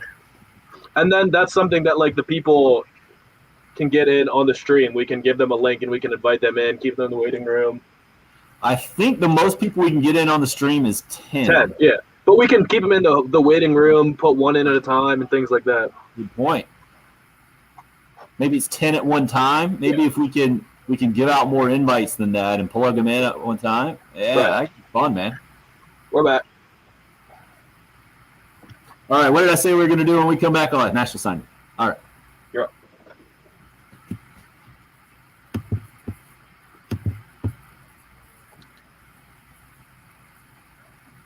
National Signing Day Part 2. As quiet as you'll ever hear National Signing Day in Columbia, South Carolina, in the transition between Will Muschamp and Shane Beamer. That was part of a comment that I wanted to read from earlier off the Cool Care Heating and Air text line. It's so difficult being a Gamecock fan right now, anonymous texter says. I'm really struggling with this statement from a 24/7 article. According to the composite team rankings, there's a very good chance that South Carolina will finish with the SEC's lowest ranked recruiting class since the conference expanded to 14 teams back in 2012. Bill, you're the resident recruiting there. Your thoughts? Because right now, just to put some more numbers with it, if you're going to take your time with those thoughts, 94 is where the Gamecocks are out of, let's get the exact number here of recruiting ranking in college football. I think it's right at 130, 132, but I'll double check that here in a second. Go ahead, Bill. I mean, there's a lot of reasons for that, and some of it is Will Muschamp got fired, and there was a lot of defections. I mean, you could have kept Will Muschamp, and you'd probably have a recruiting class in the 50s or 60s. Maybe you got into the 40s. I don't know if that's what people want. So there's that reason. On top of that, in a typical year, when your coach gets fired, your new coach would have been able to get people in for quick official visits. Maybe you would have been able to get them on campus. You'd have been able to go see them. You could put a personalized touch on recruiting, and you flipped a couple kids. We saw Will Muschamp do that when he was hired. Number 3, the reason there, Southwest taking, 7, am I right? 7 guys, I think is the number, for the transfer portal. Those guys don't count in the rankings. I would be interested to know, and I'll see if I can look this up here during this segment, so if I zone out, I apologize, where South Carolina stands in terms of number of commitments from the transfer portal. I think you guys would agree with me. I think South Carolina's got to be up there, right? Spalding, Williams, Brown, Jenkins, Jakeem Green. That's 6, and I feel like I'm missing one somewhere. But that's six Georgia guys. 7. I would venture a guess that's 7 guys that they're taking from the. So when you talk about the recruiting rankings being that low, well, part of the reason is, what do they have? I think they're only going to have 15 or 16 what is going to be considered actual commitments. Let me go to 24/7 Sports here real quick and see what is. They only signed 7 guys in the 11 right now. And so they're probably going to sign that. Are you scrolling through the rest of the team rankings just out of curiosity? 11 commitments. Where exactly does that put them in terms of total for nationally? As I go through, I'll see if there's anybody even below. I think the lowest I've seen is 16 here. As I go through, I'll see if I can look. So normally I'm a big rankings guy. I'll admit that, Tim. We've talked about that in years past. Normally I would say that I'm a huge rankings guy and that it does matter. At this point in time, I think because of the way everything's played out. And I also think you can't get too worked up about this recruiting class because there's a lot of guys. Well, there's not a lot. Last year's class is going to be freshmen as well. So, like, I was listening yesterday. Chris Clark was on with Pearson. I think it was yesterday or it might have been Monday. Chris Clark was on with Pearson and Jay, and Pearson was asking Chris Clark about the fact that you're going to have a gap in years coming up as guys graduate. What you got to remember is a lot of these players that are still freshmen that are going to – Luke Doty is going to be a true freshman. Mo Kaba, who played sparingly this past year, is going to be a freshman. Obviously, Marshawn Lloyd is going to be a freshman.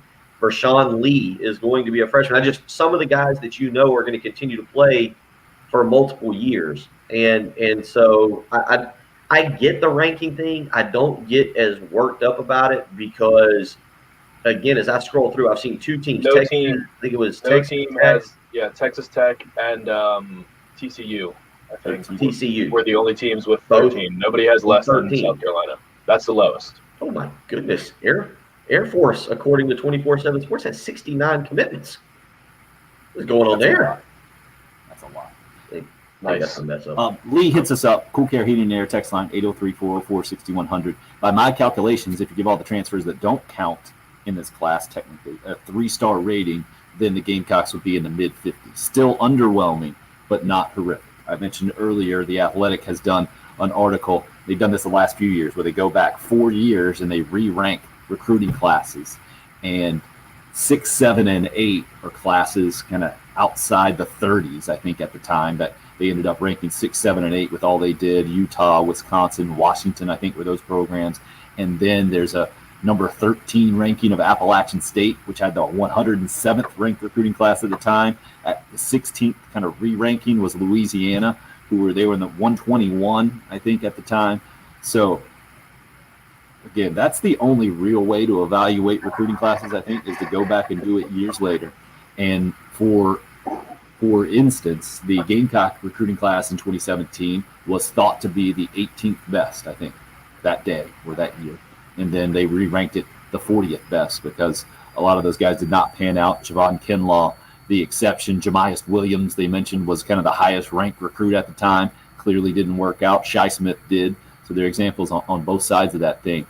Bill, I think what you're going to get from Gamecock fans is most of them understand during a recruiting transition or a head coaching transition as it pertains to how recruiting is done these days, where it's done earlier than ever. It's been pushed back so much that a lot of these guys commit their junior season, and they have long-standing relationships with coaches and coaching staffs. So I think the transition of a coaching staff has more of an effect than usual, and specifically the way that Carolina did it, going with guys that haven't, by and large, had a bunch of SEC experience. They haven't been recruiting these guys. They've been recruiting at a different level. So I think that's why you're seeing what you're seeing. The question will be, can Shane Beamer and company make up a bunch of ground? I think the question I saw on social media a lot here in the last 24 hours or so is not talking about this 2021 class. It's talking about the Shane Beamer and company. Do they have enough time at this point, less than a year until the next signing day, to make up ground for this 2022 class? What's your opinion on that, Bill, as we sit here? It's really weird, but this is where college football has gone. You have to fast forward these days. Real quick, both John Whittle and John Whittle texting me and George on the Cool Care Heating and Air text line have sent us a graph that was put up by Ross Dellinger yesterday from Sports Illustrated that South Carolina, Arizona, Western Kentucky, and Utah State all have taken 11 players from the transfer portal. Memphis has taken 10. Florida State has taken 8. And then you have South Carolina, Georgia Tech, SMU, Arkansas State, and Illinois all taking 7. So just a breakdown. So you've got 3 schools that have taken 11, 1 school at 10, 1 school at 8, and then a handful of schools there are taking 7. So it gives you an idea just where that class is at. You also got to remember South Carolina was only going to be able to take 21. This is for John Whittle, who sent this to me. South Carolina could only take 21 guys in this class because Will Muschamp took 4 last year that had to count forward. So, excuses or truth, I don't know. It depends on what side of the fence you want to be on. If you're a Clemson fan and you're a Looney Tune out there, you probably say, oh, it's an excuse. It's just an excuse, and you guys stink. That's fine. That's your opinion, and it's not the smartest, but I get it. Now, on the other hand, if you want to look at what South Carolina was working with, I'm not saying that 94th is good. What I am saying is that that's probably going to be about right given how they've had to take guys. We know they're going to continue to work the transfer portal and that this class is not going to be done after today. As far as 2022, Tim, I think it's fascinating, not because of the lack of time to build relationships, but because I think that the staff itself has so much to prove that kids are going to want to see. We don't know what Marcus Satterfield's offense is going to look like, right? I mean, we have zero clue. So even if Marcus Satterfield had this great relationship with kids, you get a feeling that most kids want to say, hey, I kind of like to see your offense and what exactly you're trying to do. Is it going to be more I formation? Is it going to be more shotgun with a running back? Is it going to be 5 wide? How do I fit into your offense? What is your game plan? And even with Clayton White, who was obviously a defensive coordinator prior at Western Kentucky, you look at it and you say, well, what exactly are you trying to do? If I'm a linebacker, how do I fit into your system? If I'm a defensive back, I know you like to play a lot of press coverage. Is that what you still want to do?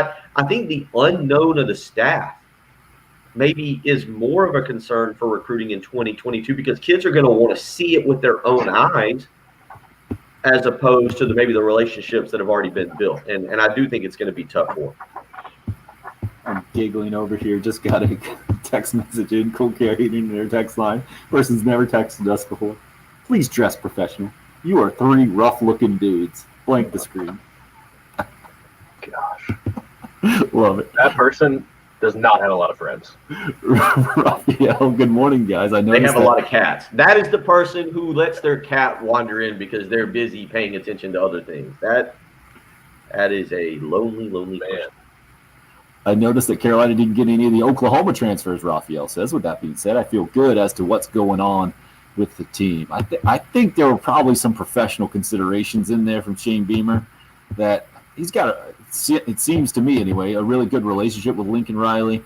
It's kind of a dirty thing to do. It's a different deal than Mike Bobo went through. Mike Bobo basically got fired at Colorado State. The guys were loyal to him, I think. He had the opportunity to go to the SEC and run an offense, and those Colorado State players, Adam Prentice and Colin Hill, could kind of step up. That's an obvious one, that if you get that opportunity as a player, you make it. The Oklahoma to South Carolina one, there were a lot of unhappy Oklahoma players because they weren't getting the ball enough, it looked like, and they went other places. I think it would probably been disingenuous too for Shane Beamer to say, hey, yeah, come on over with us. It didn't work out here, but I'll make sure it works out over there. It's just a lot of, I think, baggage that comes along with that you just don't want to get in. And I'm not too surprised to have seen that with knowing how Shane Beamer wants to run things. I want to run out to the Love Chevy phone lines right now, get back to basketball. We talked a lot about Gamecock men's basketball this morning. Going to play Florida tonight, 6:30 tip time down in Gainesville, 6 o'clock airtime here on 107.5 The Game. Kelvin wanted to discuss the basketball program this morning. Hey, Kelvin. Turn down that radio. Kelvin, turn the radio off and answer your phone. Dropping him. I dropped him. Patrick, that's your job. Patrick, what do you tell the people when they call in? Aren't you supposed to say, hey, look, turn down your in-car radio, listen through the phone? Were you so angry at him you forgot to tell him that? What do you mean? We'll let those guys continue to bicker. We're going to take called in. He was supposed to be on hold. He was on hold. He's supposed to be paying attention, ready to go. It's the early game. It's 107.5 The Game. Clear. All right, you got Crowder. Yeah.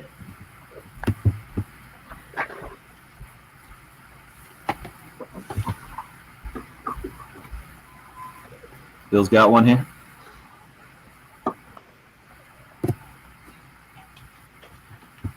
That is not on Patrick, by the way, Mike. Only Bill, who's never produced, would put that on Patrick. Exactly, Alan. 2021 upon us. That can mean New Year's resolutions. Are you still upholding yours? You still trying to stick with that? Going to the gym, getting a better night's sleep, staying healthy with the way you eat. Maybe one of the New Year's resolutions was to look at refinancing your home, save a little money. Obviously, interest rates still extremely low. Now's an incredible time to be able to do that. And with First Palmetto Bank and the mortgage guru Jacob Crowder, you can do just that. You just need to give him a phone call this morning, 803-719-1005. If that was one of your major New Year's resolutions, there's still time to do it. You haven't missed out on a great opportunity. You just need to start the process today.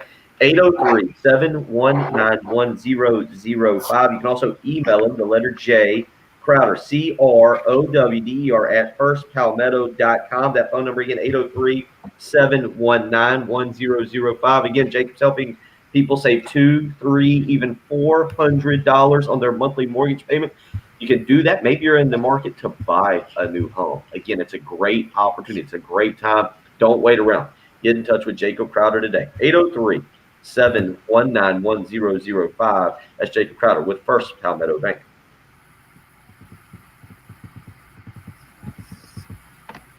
Up to 8 texts from our boy today.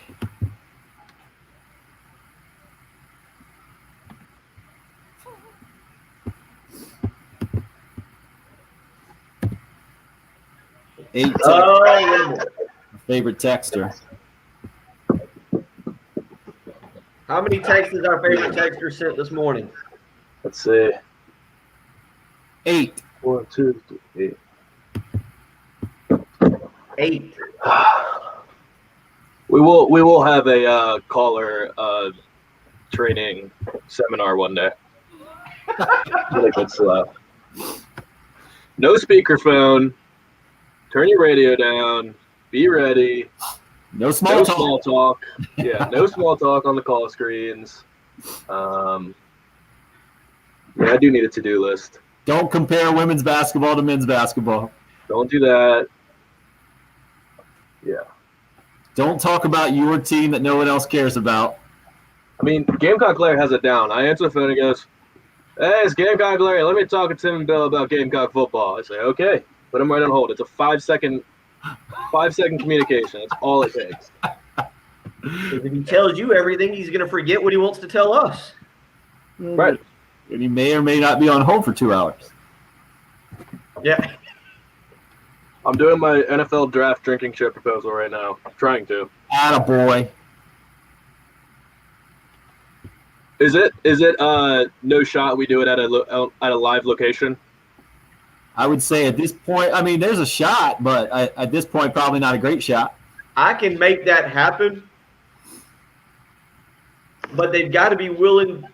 We've got to be willing to maybe work with the price of it. I could probably get it where Bev South gets involved, and we could do it from LJ's, and Why don't we talk about this after the live stream, gentlemen? Okay. Well, we don't have to talk about numbers, but just like ideas. Yeah. Right. Yeah, it's a great idea. I'm And excited about it. we don't even have to be there necessarily. It would be cool if we are, but we can send people that way and do a contest to where like the establishment has a little sign with a secret word that people text in to win stuff as well. Yeah. We can do it all kinds of different ways. And yes, Waddy, Patrick is definitely the get off my lawn guy. Oldest 25-year-old in history. Draft party. People are all about the draft party. We do need to call. Yes, we do need a Gamecock Larry Call of Fame. Absolutely. But wait a minute. I feel like Gamecock. Should we do the Call of Shame? Not because it's Gamecock Larry, but because he just puts it. We put his name on something. So like that one would go on. Good point. We're coming back.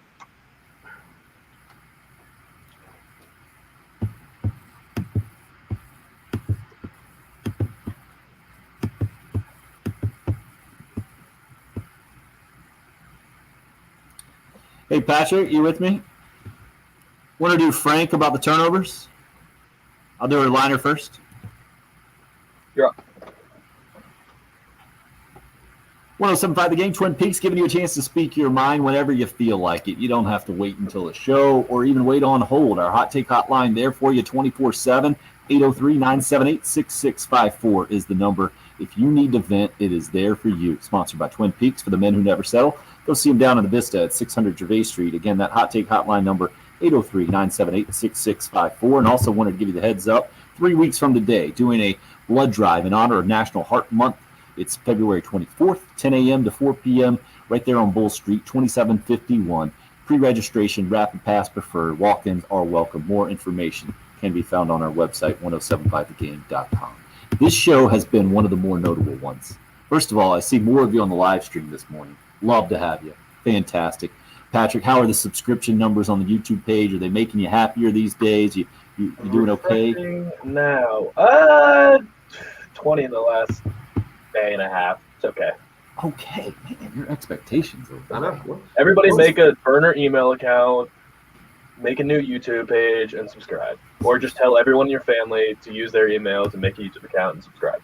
Okay, let's see. I think your cousin Mac is on the live stream this morning, so you're doing Michael. your part. Well done. Mike Mac, sorry. 803-404-6100 if you would like to call and join the more traditional way via the phone lines or the text line. This thing's been blowing up all morning because I feel like we've had two separate discussions, right? Ahead of tonight's basketball game, Carolina at Florida, frustration with the basketball program, and where to kind of aim that, how much Frank Martin deserves, how much the players of the program deserve, what's fair in this weirdest of weird years where last night we saw a team that Carolina just beat by 24 points last week go on the road and beat the team that beat Carolina by 23 points 10 days ago. Doesn't make any sense at all. Georgia beat Auburn last night, 91-86. Also, Ole Miss knocks off Tennessee. So if you thought Tennessee was poised to go on a run after they just won, they win at Kansas? That was right? You go win at Kansas, or was that in Knoxville? I don't even remember off the top of my head. Bill, you remember? I'll look it up. It's a quizzical look you just gave me. I thought it was in Knoxville, but now you made me. That would have been that makes more sense that it would have been at home. It was in Knoxville. It was in Knoxville. So now Carolina, you could argue, playing maybe the SEC team that's playing its best. I guess you still have to put Alabama 1, but Florida with that win at West Virginia over the weekend, and they've turned things around, gotten some guys back, and seem to be playing well. Frank Martin says if you turn it over against them, good luck. And what we've seen out of Carolina's point guard play, really, we had a text in earlier. It might have been a comment on the live stream about point guard play since P.J. Dozier has left. It has been a struggle for Carolina, and this year is no different. Bill, I think it's very simple tonight for Carolina. If Jermaine Couisnard has a good game, they have a chance to win. If he does not, they do not. What do you think? That's the way I think it's been for 2 years. I'm with you. Couisnard, I mean, you can get great performances from Lawson and Bryant, but if Couisnard is 2 from 15 from the floor again, and Patrick, you pointed out, I don't know if it's an aggressive mindset or it's hard to play college basketball in Frank Martin's system for 32 minutes and not commit a foul, right? Yeah, I would think so. I mean, I don't know if that's a mindset thing or that's a weird stat. You think about just statistics in general. And the other night against Vanderbilt, Jermaine Couisnard played 32 minutes. I think, Tim, you mentioned on Monday morning he led the team in minutes. So he might have actually played more because 32 seems low, but and doesn't record a foul when Frank Martin's teams are known for being physical and in your face, even if they had changed the defense a little bit and sagging off.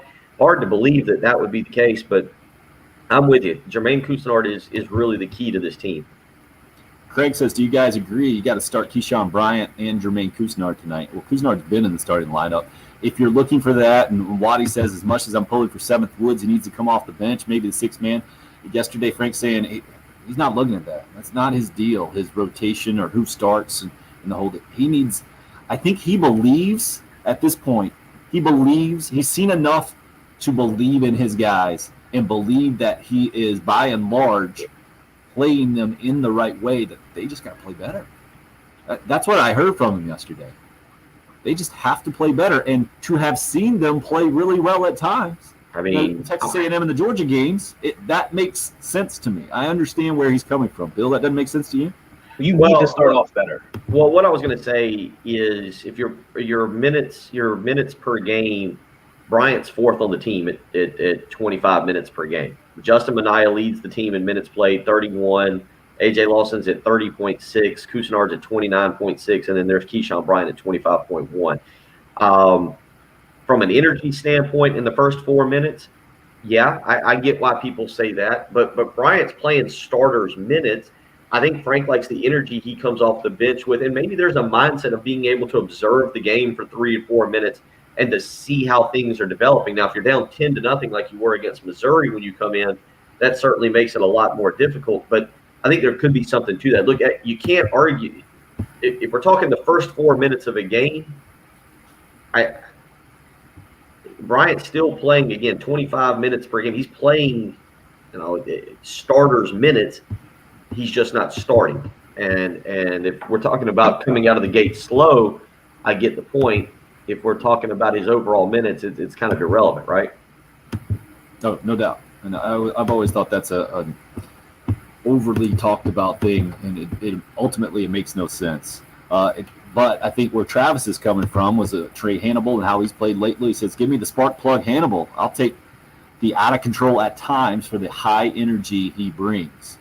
No matter who gets the minutes at point guard, Carolina's got to get much better point guard play tonight specifically because, like Frank Martin mentioned, you turn it over against Florida, they'll get up and down the court real quick. And we'll see how that goes. Sonny, congratulations. He's figured out the YouTube live stream. Hey, look, I can chat now. Sonny from Conway. Atta boy. And Jen Jensen with the Strong Show boys here rolling in on the YouTube live stream as well. Great to hear from you, Jen. Thank you. Looking forward to having you back. Patrick's doing a serviceable job. It's already catching up to him, though. You can tell his patience is worn thin. Lashing out at the listeners. Kelvin this morning for not being ready to go on the Love Chevy phone lines. Yeah, just angry. Just be a better caller. Mark also. I'm glad a lot of people. I guess we need to continue to promote that because you got Sonny from Conway who joined in at the very end of the show. Mark who joined in. I mean, like, it's like everybody's like, oh wait, they're live streaming. Yeah, but then you got Alan over there saying, Patrick, let's go Bruins? 30. Come on. And yeah, then the Caps were up. They go four goals in a row in the third period the other night. Brutal. First regulation loss of the year. Bill, since it's National Signing Day, the day special in your heart, we'll give you the last few seconds here. Any advice for how Gamecocks should view today here in the last 12 seconds of the show? I'd say view it as there's a lot more to do for this staff. It doesn't end today. Strong finish. Thanks for listening. Thank you. Clear. All right, that was fun.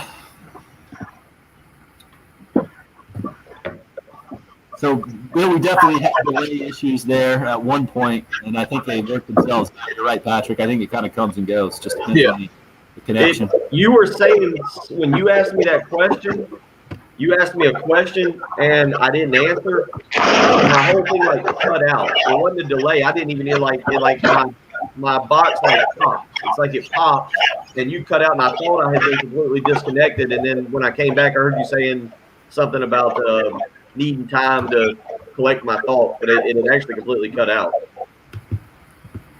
Appreciate all you guys weighing in on the live stream. It's fun. Bill, you want to do it tonight? I want to do it tonight. Game companion again? Can you do it? I'll jump on. What time? Yeah, we'll text. I've got Austin soccer practice, so it'll probably be second half or something. Just depends on when I get home. Because I think the game starts at 6:30 and his soccer doesn't start till 7, so it'll be a little bit later. But I'm sorry, his soccer ends at 7, and then I got to take him back to his mom, so it'll be a little bit later. Okay, so 7:30, 8-ish tonight. You guys get back on if you want. Mix it up. It's a little more laid back because it'll just be a live stream show. So it's kind of a hangout. I'm planning on, I think I got 2 beers in the old Coke machine. I think we'll have to have those in the live stream tonight. All right. See you guys on the live stream. Patrick, can you stay with me? Yeah.